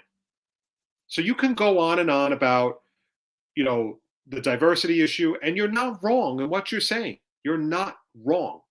But the fact is that they're never going to be able to fix it. Okay?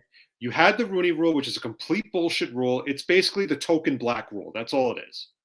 Okay? That's what they should name it, because that's exactly what it is. Because teams use it as a loophole to interview a minority candidate.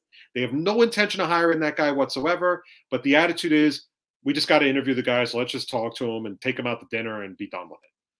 And that's exactly how they dismiss it. You even had to basically, you're bartering with teams now with draft picks to hire black coaches, black executives, minority executives, and it's still not working. Teams don't want draft picks. Do you understand that? Mhm. Okay. Like if I knew as an owner that I could get draft picks for hiring a black guy to coach my team, line them up. you know, but it shouldn't be that way. It should no, it really should. That coach is going to sit there and say, "Well, why is he really hiring me? Is he hiring me for my qualifications, or is he hiring me because he can get a third-round pick?" Exactly, and we've talked about this up and down the show, even when the Rooney Rule first came into play. But it's just not a good look for whatever reason it is, and ultimately, in the end, I don't think Brian Flores should have got fired. But the sad thing is, no NFL team will touch him ever again. It's going to be like a Colin Kaepernick situation, unfortunately. Well, don't sleep on that notion because, again, I think that with Flores, I think Flores did something that he should have done, and sometimes that's what you have to do to raise awareness of a major problem in the league or whatever. You know, everybody killed Colin Kaepernick for kneeling during the national anthem. Not me. I respected him. I thought he had balls. I thought he had absolute balls to do what he did. But everybody got it misconstrued. Okay? They thought he was basically wiping his ass with the American flag, and that's not what he was doing. He was sending a message about police brutality. He wasn't happy, but he knew that just saying it wasn't going to do anything. So he took a huge step in it to do something about it, to make people aware of what he's talking about. And he took a bold stance. He knew it was going to be career killing. It could have been career killing, and it ultimately was. Mhm. But at the end of the day, he took a bold stance. And that's exactly what Brian Flores is doing here. I have a lot of respect for Brian Flores for what he's doing. Because, like I said, he's basically saying, you know what? This may end my coaching career, but I don't give a shit. Because you guys need to know that there is a major problem with diversity in this league. And especially for Brian Flores, because ultimately, like, it came to a shock to everyone, fans, executives, probably coaches in the NFL, players, that Brian Flores was fired from the Dolphins after 3 seasons. Ultimately, when you look at his time with the Dolphins, it was like, okay, he turned this team around. They are playoff contenders now. Like, why would you fire this man other than, unfortunately, that he's an African American guy? That's it. Okay, I'm going to disagree with you a little bit there because here's the thing about the Dolphins. The Dolphins are always that team that are, yeah, they're a playoff contender. But are they really a playoff contender? Think about it. They won 7 in a row, and all those games were against bad teams. Mm-hmm. When they finally went up against a good team like Tennessee, they got their doors blown off by the Titans and pretty much torpedoed their whole season with that one loss. The truth is the Dolphins are exactly where they were under Adam Gase to Brian Flores. They both had a crappy first season, but here's the difference. Gase went to the playoffs, and Flores didn't. So it's just like, I understand if fans are pissed off and all that, the Dolphin fans are pissed off or whatever. And to be very honest, I wouldn't be too excited about your new coach. But the fact is that Flores had 3 seasons. 2 of those 3 were winning seasons, and he probably shouldn't have been fired. He should have been given at least another year. But it's a make or break year. It is a make or break year. But the worst part about it now is that it's a growing problem, and it's not going away. But now the issue is, if somebody hires a black coach, is that coach sitting there saying, are they just trying to fill a quota, or are they really interested in what I can do for this franchise? Or are they just trying to be like, or they just trying to make headlines like, oh, we hired an African American head coach. Like the Houston Texans loves black coaches, so we're going to hire a black coach. Okay. You know what the crazy thing is? You know what team has actually been pretty good at hiring minority coaches? The Jets. The Jets. Yeah. Herm Edwards, Todd Bowles, Robert Saleh is a Muslim. You know, do you know any other Muslim head coaches in the NFL right now? No. Advantage Jets. Okay. Yeah, it's just a really fucked up situation to be in. Well, like to But I hate people to who are, say it though, Clem. It's very simple. I don't think. yeah, Yeah. yeah, like I said, me, like, for anyone listening out there, like, me and Craig will never understand what it's like to be African American. We'll never go through anything like this in our lives, unfortunately. But from what we're seeing as it is here, it's just a really fucked up situation. We really do, like, it's like, come on, like, we're in the year 2022 now, like. But the thing is also are there really like are there any good coaches, like no disrespect to the black coaches right now that are available, but are any of those guys like, yeah, this is the guy I really need to lead my franchise? The truth is that none of the guys that are out there, even white or black, are that impressive to me. Dayball is probably the only guy that I would say, yeah, this is the guy I really like, to coach my team. But you look at all the hirings around the NFL, and and we're going to go over them right now. Actually, Dayball was a solid hire by the Giants. I think he's going to be a good coach. I think it's interesting that they're going to roll with Daniel Jones. I think but I think you have to do that. Okay. The problem with Daniel Jones right now is that he's going to be on his third offensive coordinator. Yeah. Can he, you see what I mean? It's like, if he couldn't make it through two offensive coordinators, why would I think he'd be good for a third one? But Right. I think at this point, it's a very weak quarterback draft. The Giants are in no position to trade for Deshaun Watson or Russell Wilson. So I think they have no choice. They got to run it back with him. I hate it. I've stated my case for how good I think Daniel Jones is. I think he wasn't the problem. I do not think it was Daniel Jones. He was the problem. I think it was the problem that Gettleman just poorly crafted this Giants team for the past few years, and that was the problem. Yeah. So I like the Daboll hire a lot. I like the fact he brought in Mike Kafka to be his OC from the Chiefs. But it doesn't change the fact that the Giants they're a bit of a mess right now. Yeah. They don't have a very good cap situation. You're running it back with Daniel Jones, so it's sink or swim with Daniel Jones. You have no idea what Saquon Barkley's going to be. Kenny Galladay's been a colossal bust so far in his first year. You have no offensive line whatsoever. So right now, I think it's the Giants have their work cut out for them. Maybe Daboll is the right guy. I don't know, but we'll have to see. I think it's a good hire, but I just don't know what he is. Right. So, but like the rest of the hirings, I'm not a fan of. Actually, let me rephrase that. The one guy that I think was a very smart hire was Doug Peterson going to the Jaguars. Yes. Okay. And we said that when we had Taylor Dahl on the show a couple of weeks ago. Peterson was he's a veteran coach. He's won a Super Bowl. He knows how to develop a quarterback. And that's exactly the type of guy you want for Trevor Lawrence, because that's what you need for a guy like Trevor Lawrence. You need a guy with a Super Bowl winning pedigree to develop your quarterback. Now, listen, he may run a conservative offense. I don't know. We'll have to see who he picks as his offensive coordinator and all that stuff. But I think the Jaguars finally went in a good direction by bringing him in, knowing his track.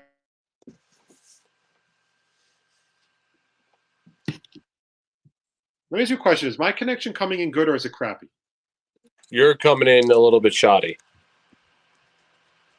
I mean, you're good now, but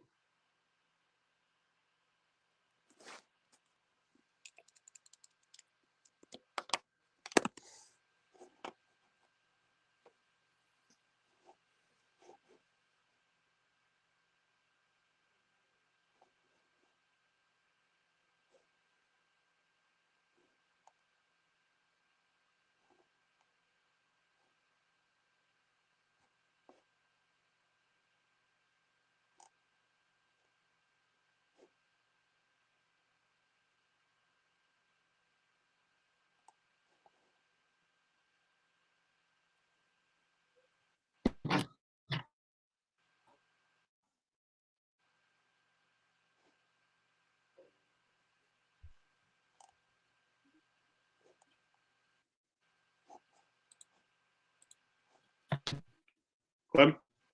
yes. We may have to show because we're just having difficulties right now. So I'm going to try to jump back in, all right? All right. I'll continue. I don't know why it's not working. All right. But for those that are still with us, the new coaching hirings, like Craig mentioned, like they weren't like jump off the table like, oh my gosh, like I need to have this coach on my team. Like they were okay. Like other than Brian Dabble going to the Giants, I think, and Doug Peterson going to the Jaguars. It made the most sense, and especially with when the Giants hired the new Bills, when the Bills like assistant GM to be the new GM of the team.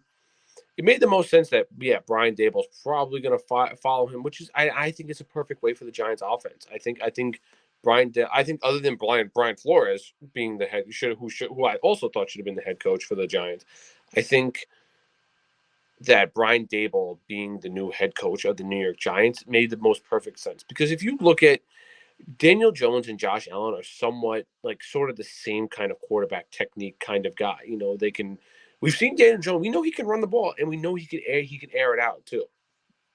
You know, so I think that you finally get Brian Dable in here who can, help develop Daniel Jones into the quarterback we know Daniel Jones can be. And I've said it time and time again on this show. Daniel Jones was not the problem for the Giants, and neither was Saquon Barkley. Like I said, it was Gettleman. He formed a shitty team, and he had a terrible O-line in front of him. So I think if Brian Dable can do it right, and the new GM can do it correctly, that it should be a match made in heaven, because I think Daniel Jones, if you get a proper line in front of him, if you get some good, decent weapons around him, I mainly the offensive line, because as you can see, they had the chance to draft Rashawn Slater from the offensive tackle from Northwestern, but they decided to trade back and draft Kadarius Toney. And I don't hate Kadarius Toney. I actually like Kadarius Toney a lot. Just that you needed the Giants needed more help than what they were showing off. How's that? Better? You're good. I'm good. Okay. All right. So for once, it was my fault, not yours.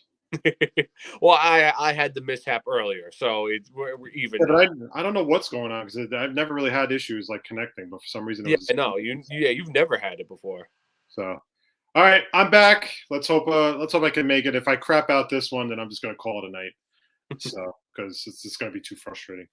So we were saying before, Peterson to the Jags. I like the move. I like the fact that it's a good selection to develop Trevor Lawrence. Kevin O'Connell to the Vikings is an interesting one. That's going to be right after the Super Bowl. They're going to make that announcement. He's the Rams offensive coordinator. Look, at the end of the day, you can get whoever you want to coach the Vikings, but as long as you have Kirk Cousins on that roster, you're not going anywhere. Yeah. So, I mean, that's pretty much it. I don't think Kirk Cousins is a guy that's going to lead you to the Super Bowl. End of story. So, I mean, we'll see what O'Connell can do, but that's about it. Matt Eberflus to the Bears that's one I don't really get, because I think they should have went in more of an offensive-minded coach just to develop Justin Fields. I think that's the future of your team right now. You already have a good defense, so there's no reason to mess with that. But I think getting a good, solid offensive-minded coach would have been a better idea for Justin Fields. The one hiring I just don't get, and I know I mean, they've messed this up from the beginning, but Mike McDaniel, the 49ers offensive coordinator, going to Miami. Look, I understand that this is a new thing now, that they're going to try to go with the young guns, and they're going to try to go with the guys who are young and inexperienced, but they, and whatever. But this kind of came out of left field for me. And do I really trust Mike McDaniel to develop Tua, knowing full well that he didn't really develop Jimmy Garoppolo? Right. Or Trey Lance? You know what I mean?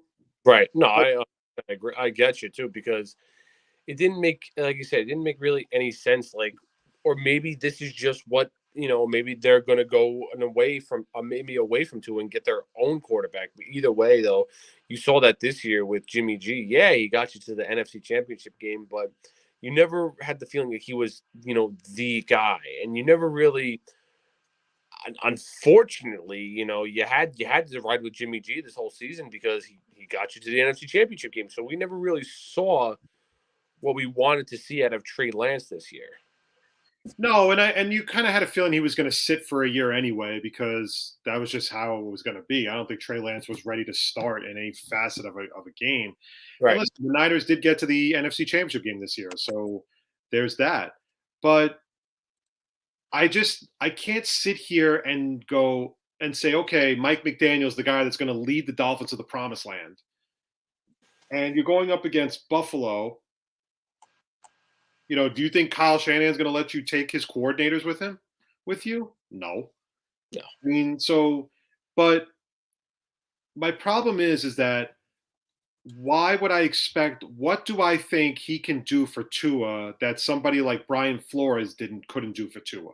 Right. Okay. You see, this is the funny thing about quarterbacks. Number one, there is a terrible double standard in the NFL when it comes to quarterbacks. Mm-hmm. Because when Zach Wilson last year was playing, every time he messed up, everybody started flooding Twitter. All the beat writers were flooding Twitter. Zach sucks. He's a bust. Get rid of him. The Jets may have failed miserably in drafting him or whatever. But nobody says that shit about Tua. Nobody says that Tua's a mediocre quarterback. Nobody says that the Dolphins messed up by drafting Tua. Nope, not one time. Not one time in 2 years has Tua been labeled a bust.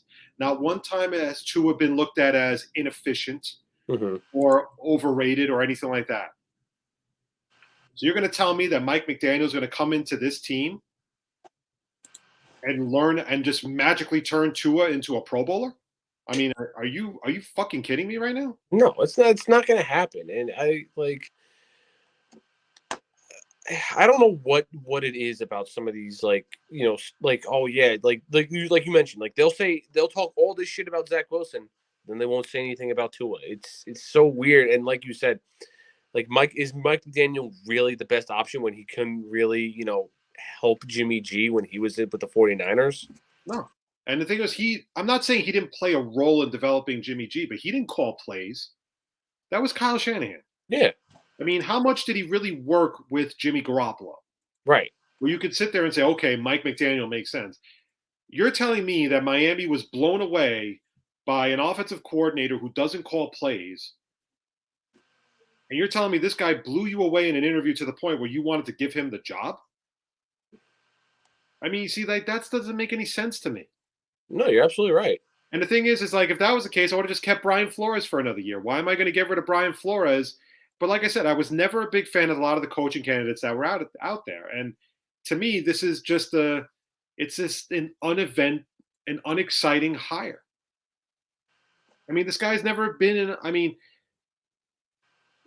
we saw last year with the Jets with a guy like Mike LaFleur, how it took him some time to finally get into a rhythm to be a really good play caller. Right. Okay. And once he got to that role, he was good. He was good. And all of a sudden, it's okay. Mike LaFleur right now looks like he could be a legitimately good play caller. He knows how to run an offense. I don't even know what Mike McDaniel can do. So why would I think that he's going to be a good head coach? Right. Okay. But we're seeing a shift, right? We're seeing a shift in age. Guys like Sean McVay get hired at a really young age. Mike Tomlin got hired at a really young age. Even Eric Mangini got hired at a pretty young age. I think he was 36 when he got hired by the Jets. Mm-hmm. Okay. O'Connell has been hired. He's a fairly young guy. So, and now, of course, McDaniel. I think McDaniel's 35. Okay. The truth of the matter is that they're going with this name that they don't know anything about. And it's not like the Dolphins. Now, listen, I wouldn't have a problem hiring Mike McDaniel if you were rebuilding your franchise from the ground up. Right. So, he gets his guys and he learns as he goes. Okay.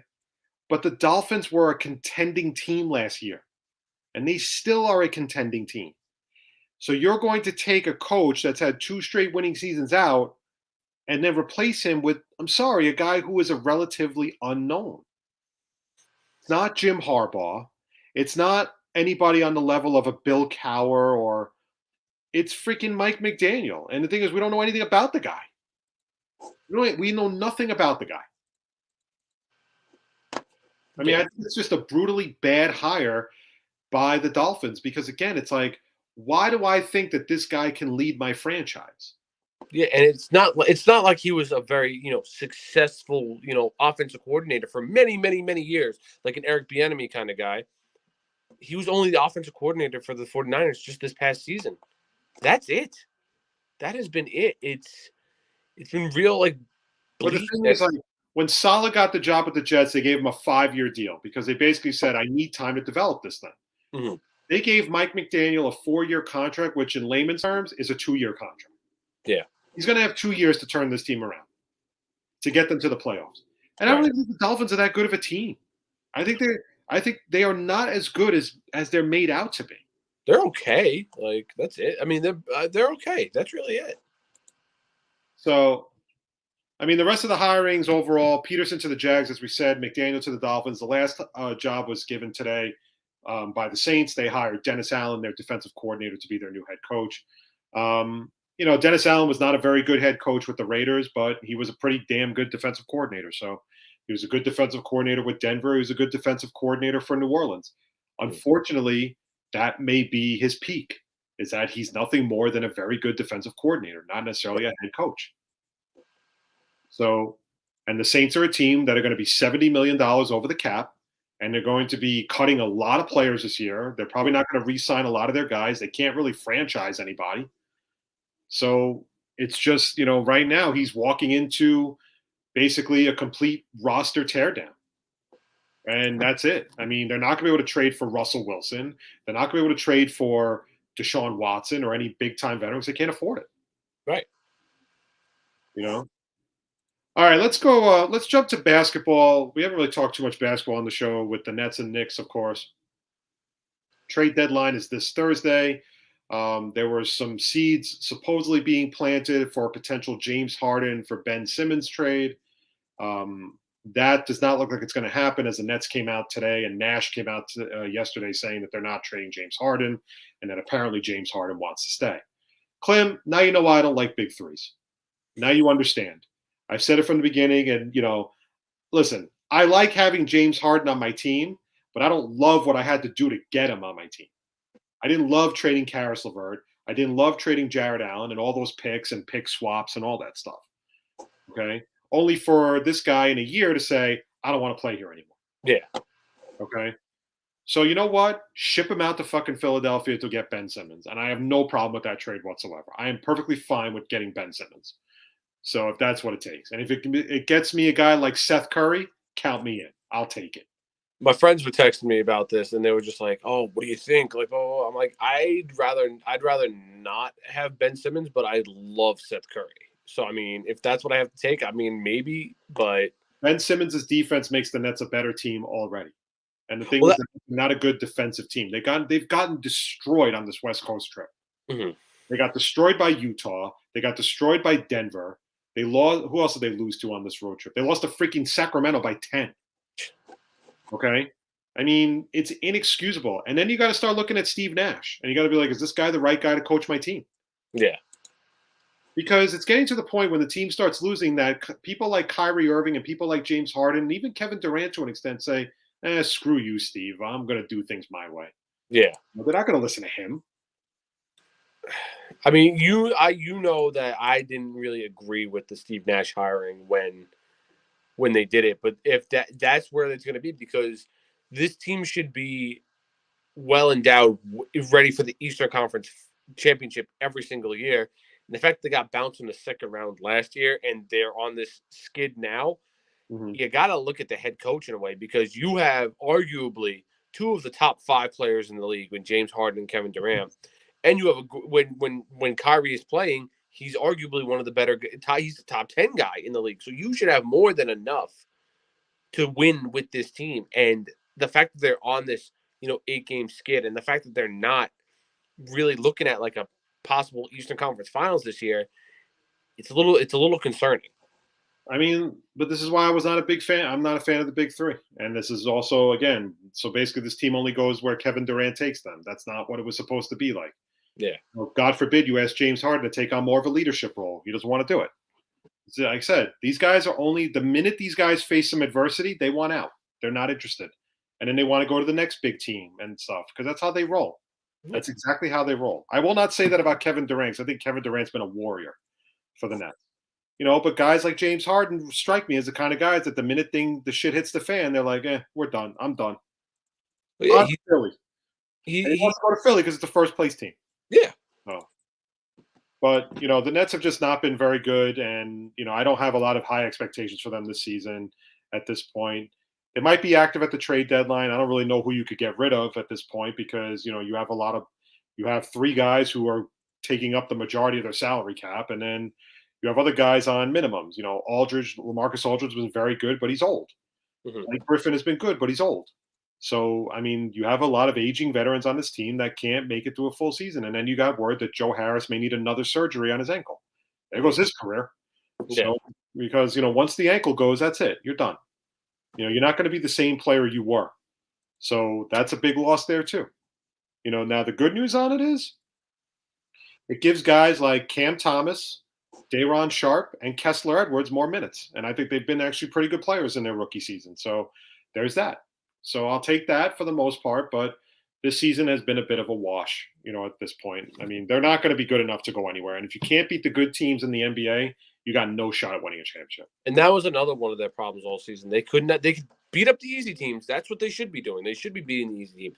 When it came to playing the teams like the Bucks, the Bulls, the Cavs, the 76ers, like they would lose. And it's like, again, like I just mentioned a couple minutes ago, this team is way better on paper than what it should be. And they're not playing coherently. I'm sorry, but a team that has James Harden and Kyrie Irving on the road should not be losing 9 straight. Exactly. And then I start pointing the finger at Nash. What the hell are you doing?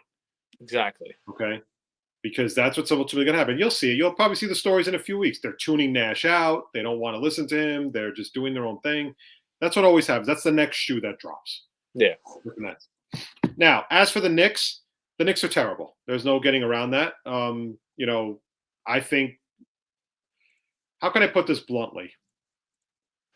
The Knicks had a very good season, a very surprising season last year, and this year they have massively underachieved.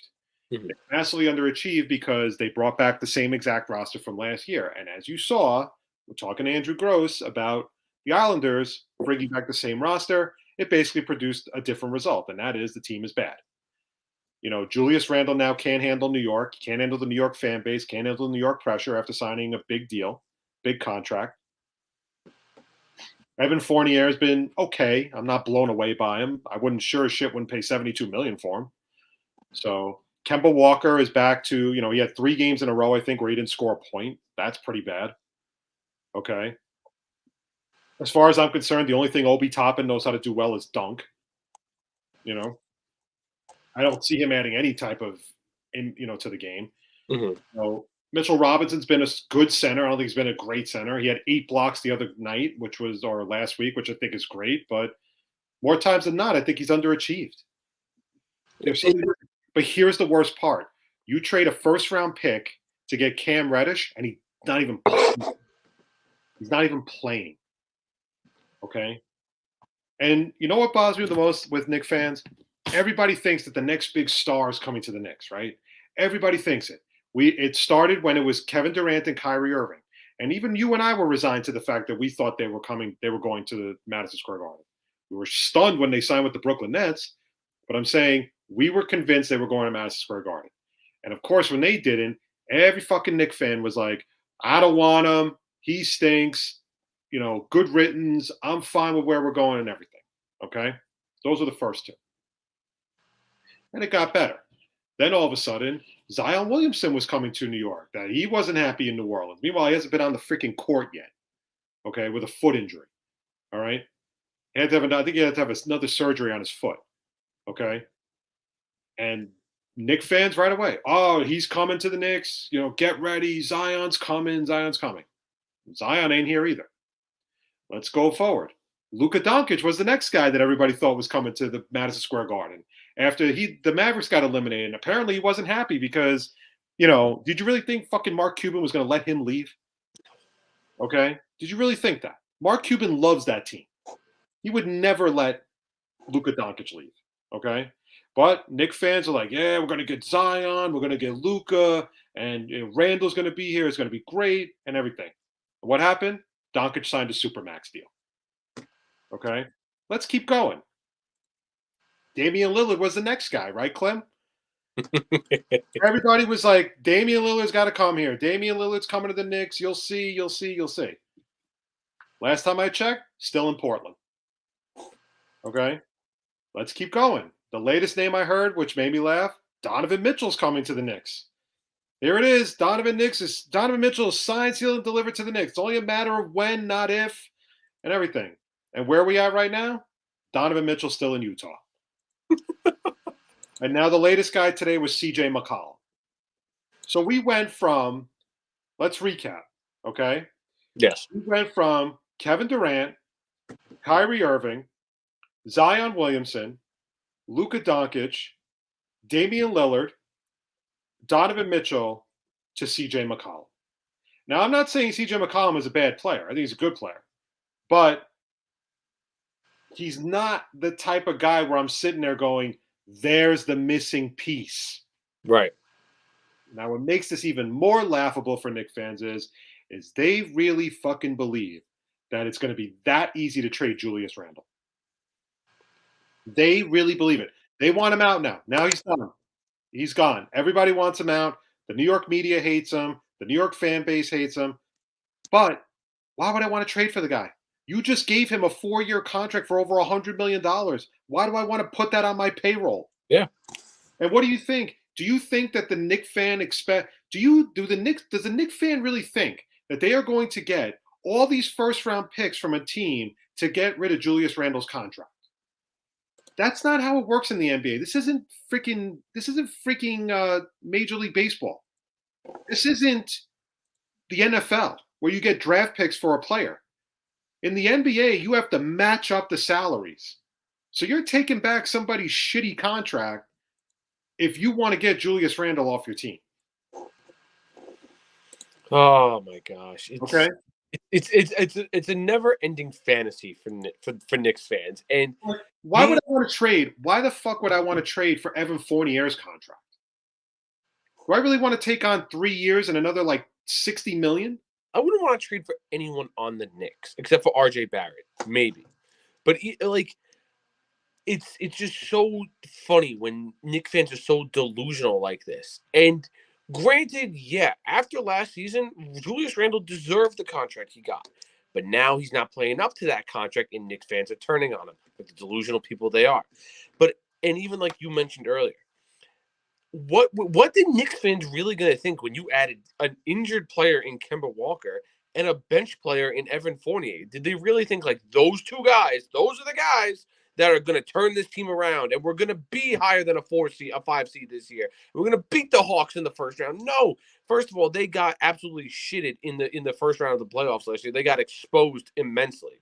Second of all, you're not highlighting your younger players like your Mitchell Robinsons, your Obi Toppins, and your Emmanuel Quickleys who showed out a little bit last year, but now they're just like, this year. It's just not working for the Knicks fans. And again, what's so attractive about the Knicks right now? Because right now they're in a worse situation than what the Nets are. Or at least the Nets have Kevin Durant and Kyrie. Nobody wants to come here. Nobody wants to come for the Knicks. Craig, me and you have been saying this since we first started at the other network. It's been 4 years now. We've been saying this for 4 years. No one wants to come play for the Knicks. And these Knicks fans are delusional as all hell when they think, oh, yeah, we're going to get – I laughed at someone the other day, not too long ago, actually. I was like, remember when you guys were supposed to get Kevin Durant, Kyrie, and Zion Williamson? I laughed right in his face. I was like, bah, you suck. Like, you're delusional. But they swear up and down that, like, oh, yeah, we don't want Kevin Durant. Yes, you do. Yes, you do. Why wouldn't you want the best player in the NBA? Like, why wouldn't you want that? You're telling me you want nothing to do with Kevin Durant on the Knicks. Get the fuck out of here. Yeah, and then they get sold on a guy like Julius Randle. And again, prime example, Julius Randle played his ass off for you guys last year. He made you guys fall back in love with Knicks basketball. And he's not producing the same like he did last year. And now you guys are all hating on him, and you guys want him out for a guy like CJ McCollum, a Donovan Mitchell, whoever it could be. But you know, in reality, Knicks fans, no one's going to trade for him. Or you know who's been the only team to trade for him? The Sacramento Kings. And what do the Sacramento Kings have to offer? That's only De'Aaron Fox. And they'd be stupid to trade De'Aaron Fox. They have nothing. What, are you going to get Marvin Bagley, who's been injured up and down the whole time? Woo, Buddy Yield, who can shoot the 3-pointer? Woo. You already have that. You don't need any more 3-point shooters. You have enough of them. You don't need Buddy Yield and Marvin Bagley. You would need a guy like De'Aaron Fox. De'Aaron Fox would help you guys out, but the Kings would be stupid to trade De'Aaron Fox. So that's not going to happen. And I'm sorry, Knicks fans, you're not going to get rid of Julius Randle. You know, and that's the thing. The Knicks nobody. I don't think anybody wants to play here. I mean, listen, you might get Donovan Mitchell, maybe, but again, though, it's like the problem is you need so much more than that. Yeah. You need so much more than just Donovan Mitchell, but you think it's going to be the springboard to something else. And the thing is, like, a very good question. What is the end game for Leon Rose with this team? Like, because right now, listen, I like the youth movement they're going with. They have some quality players there. But in order to trade, the problem is if you go out and get a Donovan Mitchell, then you're going to have to trade a lot of those young guys. You're going to have to mortgage your future. You got to make sure that's what you want to do before you do it. Yeah, you're going to have to trade potentially an RJ Barrett. You're going to potentially have to trade a Cam Reddish, who you just acquired. You're going to have to trade an Emmanuel quickly, a Mitchell Robinson. You're going to have to trade those guys. And that's the base of your foundation right now for the Knicks. Like, you don't have anything else right now other than those guys. You just traded a first-round pick, so you don't have a first-round pick coming into this year because you traded for Cam Reddish. Yeah. So now what do you have? Are you going to try and do what the Nets did in 2014, get a bunch of veteran guys, trade all these draft picks, and then rebuild the next 7 years? Yeah. No, I agree. Do the Knicks really want to do that? And I don't think so. I think they're in a good place right now. They just have to keep building with this and stop trading away first-round draft picks. And I like the Cam Reddish deal. I have nothing wrong with it. It's just that you can't keep trading away draft picks for guys like CJ McCollum, Donovan Mitchell, because like you said, they're not that piece that they need. There's more to this team. There's more that this team needs than just a Donovan Mitchell or CJ McCollum or whoever it might be. You can't just dump a bunch of your bad contracts just to get done. Like, if I was the Utah Jazz, I'd be like, I'm not trading. Why want Evan Fournier here? Exactly. Why do I want to take back Evan Fournier's contract? I'm like, yeah, I'll take it back, but you better be giving me more than just Evan Fournier for a guy who's one of the top players in the NBA. But I think it's just the end game is that, the Knicks fan always gets excited about the next superstar that's rumored to be coming here, and they never do. They never come here. Never. Not once. The Damien Lillard talk has died down tremendously. Zion is injured, so he's not going to – why would I trade for an injured player at this point? Doncic was never a realistic, thing. I mean, now it's going to be on Donovan Mitchell. Now it's going to be all about Donovan Mitchell. It's like, oh, we got to get Donovan Mitchell. Evan Roberts is predicting that Donovan Mitchell's coming here. I'll believe it when I see it. But until that day comes, the Knicks are just always going to be that team dreaming about a player that's never going to step foot on the Madison Square Garden court in the Knicks uniform. Yep. All right, before we get out of here, I just want to quickly go over – we didn't get a chance to talk about it, but I want to talk about the Royal Rumble. I mean, where do I begin at how bad that pay-per-view was? Okay. The problem I have with the Royal Rumble is, and the Pisano said it best on their podcast, and that is they haven't built up anybody to be a legitimate threat to win the Rumble from a Brock Lesnar, from a Seth Rollins or a Roman Reigns or, in retrospect, Ronda Rousey. As soon as you heard Rousey's music, you knew she was winning the Rumble. Yeah. Right. And then the fact that they put Lesnar at 30 and it just was like, you want to talk about a Rumble where basically it was just completely pointless. Lesnar walked in, threw everybody out, and it was over in like 2 minutes. Yeah. It was beyond terrible. And I blame WWE 1,000%. They deserve it. They deserve to have a shitty pay-per-view because, again, it's just like they just keep going back to the same well. Reigns against Lesnar again. How many times do we have to do this match? Why do we have to keep doing this match every year? Is this all you have? I mean, then just get rid of everybody and do a SmackDown completely around Reigns and Rollins, Reigns and Lesnar for 2 hours. Okay? But this is the problem. They've dug themselves that deep of a hole because they haven't developed anybody. Mm-hmm. And I thought they missed so many opportunities to do some cool shit. Like when Sarah Logan came out, I didn't even know she was in the Rumble. Yeah. Okay. And you could have had a little Riot Squad reunion where Liv and Sarah like eliminate a couple of wrestlers or something. Nope. Sarah Logan came in, 30 seconds later, gone. Yep. And like they missed such a fucking opportunity. My thing with the Rumble is that not that I don't have a problem with Brock and Ronda winning the Rumbles. It's just that with those two polarizing people and then the storylines that were already in place for, even with Ronda, even though she hasn't wrestled in 3 years, there's a storyline in place with Ronda, and there's a storyline already in place with Brock. They didn't need to win the Rumbles for Brock to face Roman at Mania. Ronda didn't need to win the Rumble to face Charlotte at WrestleMania. They could have went their own separate ways and been like, and Ronda could have came out like a badass on SmackDown and be like, we have unfinished business, Charlotte. Me versus you, WrestleMania. Let's go. Brock could have done the same thing. Roman, we have unfinished business. Me, you, WrestleMania. Let's go. And then you could have had someone like Lita, or what the rumor was that Matt Riddle was going to win the Royal Rumble. You could have had Matt Riddle win the Royal Rumble, and you could have developed something right there. That would have been awesome. And then, of course, like in typical, they got to bring Shane McMahon back, right? Because, you got to bring Shane O'Mac back for, because he's got to have his WrestleMania moment. So I'm sure he's going to fight somebody at WrestleMania. Like, it was just so bad. Like, I was so disappointed. I was so pissed. And the worst part was like the women's Rumble. Like all the veterans they brought back, they were so useless. Yep. It was, so useless. Melina gets eliminated in like 10 seconds. Kelly, that didn't even look like Kelly, by the way. Right? That did not look anything like Kelly. Okay. And of course, Vince has his hard on for the Bellas, and the Bellas are eliminating like good wrestlers and all that stuff. It was just, I cannot get over how bad it was. And now the rumor is that going into Mania, that it's going to be Lesnar against Reigns, title versus title. So you can expect Lesnar to win at the Elimination Chamber now. And then, of course, who are they bringing back for the Elimination Chamber? Let's bring back fucking Goldberg again, because we haven't seen him enough times. I mean, I'm so sick of it. I know like why they keep bringing him back. It's because they gave him like a contract like 3 years ago to do like 7 matches. It doesn't have the effect anymore. If you keep bringing him back every year around this time, it just doesn't have the effect anymore. And they don't get it.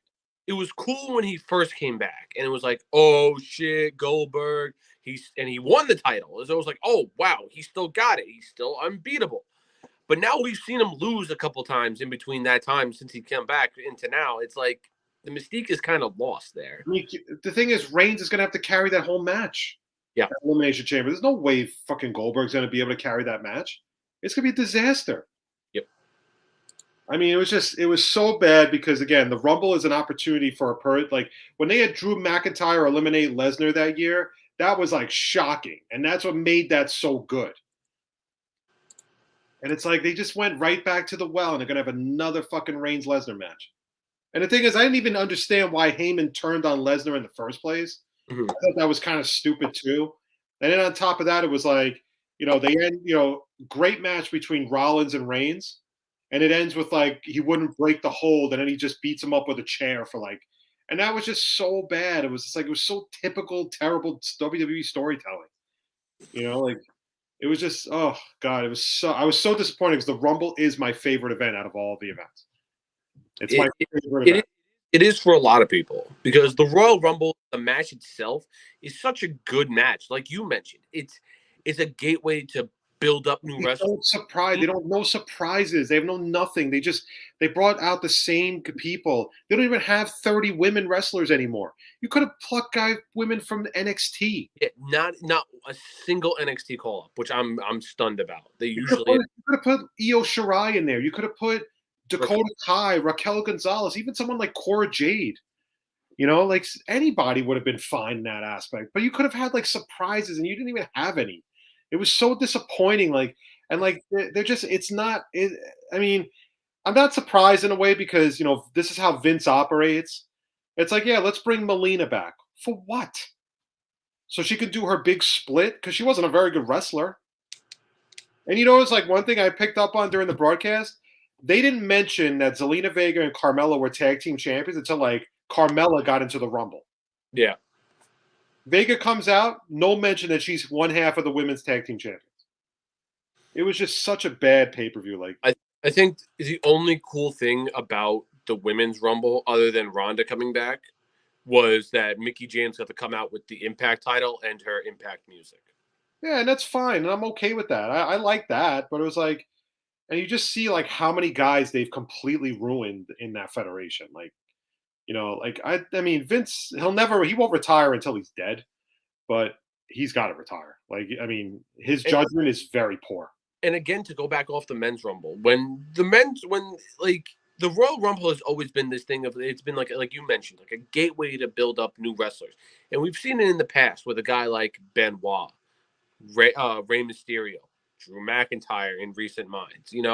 It's like, okay, yeah, Drew McIntyre, when he won it 2 years ago, it was like, okay, he just needed that little bit to get into the main event. And that's what the Royal Rumble was. It built him up into the great thing. And granted, yeah, the pandemic kind of fucked up his title run, but he did a fantastic job as a title. But now they've been resulting to bringing back like some other guys, like they've had Randy Orton win it recently, Brock Lesnar this year.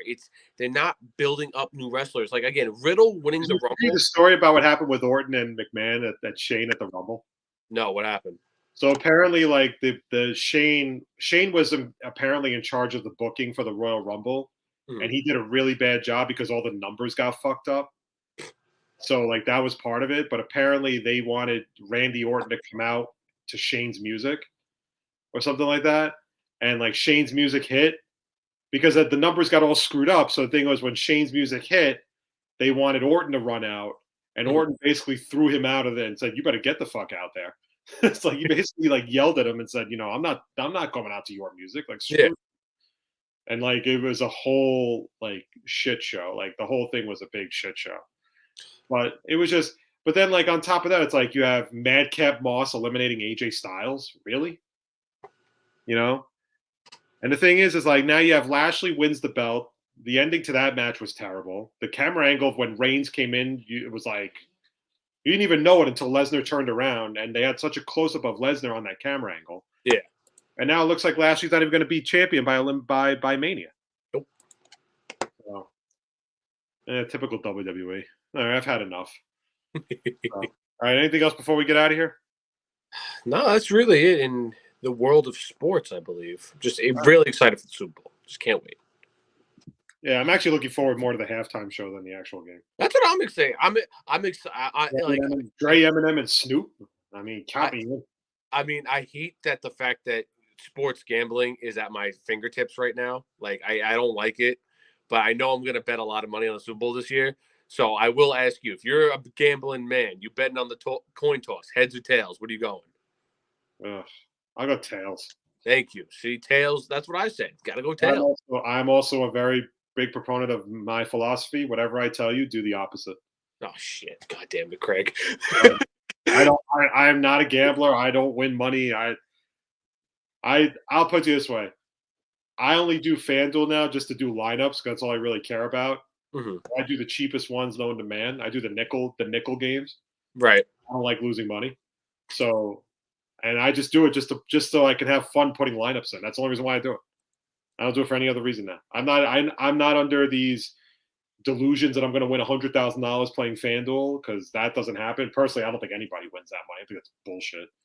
I gave up on that hope years ago when I was doing FanDuel. I was just like, because like I remember one specific week, like I thought I put in like an excellent lineup. I was like, I got it. I looked at the numbers. I did all this studying. I think it's fixed. I'm convinced it's fixed. I don't believe it. I don't believe won the big money was like, oh yeah, he picked like the third string running back on the Jaguars and like the fourth string wide receiver on the like Vikings, and they ended up having like 100 and something yard games. It's like, how the fuck did you know to pick this guy? I was like, I don't believe this shit. So I stopped. I think it's fixed. I've always said I think it's fixed, but I just do it for fun anyway. I don't really give a shit. So. All right, everyone, that's going to do it for the Moffett on the Mic show for this week. A very special thank you to the one and only Andrew Gross, Islanders beat writer for New York Newsday. Definitely check out his articles. They're really insightful. He's a great writer, and he's been a good friend of our show now for a few years. And we really appreciate Andrew coming on to talk some Islanders hockey. So hopefully the Islanders will turn it around as they start their season on Wednesday when they're in Vancouver. But again, we really appreciate Andrew for always taking the time out to hang out with us and talk some hockey. And Klim, I don't know, I think I told you this, but I had my play-by-play audio on Twitter the other night due to a great game from the PAL Junior Islanders. They came from behind, down 2 goals, and they won in overtime 6-5. There we go. So it was a really good game, and it was a lot of fun to do. And my audio clip from overtime made it to Twitter, so I put it on my Facebook page. I think I tagged check that out. I definitely tagged A1 Sports on it, so definitely check it out. Okay, I'll definitely give a look. But it's listen. It's kind of funny. Like I know they're junior hockey games, but I know this sounds very cliche, but I'm living a dream in a way. Because who would have thought I'd be calling play-by-play games for any hockey team, let alone a junior hockey team? So, right. The opportunity has been awesome, and I appreciate the PAL Junior Islanders for giving me the opportunity. And, I get very excited now doing games. I do a lot of prep work because I really want to know what I'm talking about, and it's been a lot of fun. So, unfortunately, the season ends in a few weeks, but it's been an awesome ride, and I hope I'm back again in 2022. I'm very happy for you, Craig, and I definitely got to retweet that and go to the A1 page and check. All right, everyone, follow the show as always at Moff on the Mic on Instagram and on Facebook. You can follow Klim and the A1 Sports Network on Instagram, Twitter, and Facebook.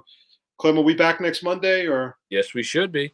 All right, so right now we're in the cards for next Monday night right here on the A1 Sports Network Facebook page, courtesy of StreamYard. On behalf of Klim, this is Craig. Thank you, everybody, for watching us wherever you are. Stay safe. Have a great rest of the week, everybody. Enjoy the Super Bowl. Don't gamble your lives away on the game, please. And that's it. Everybody have a great week. And back next Monday night right here on the A1 Sports Network. Have a great week, everybody.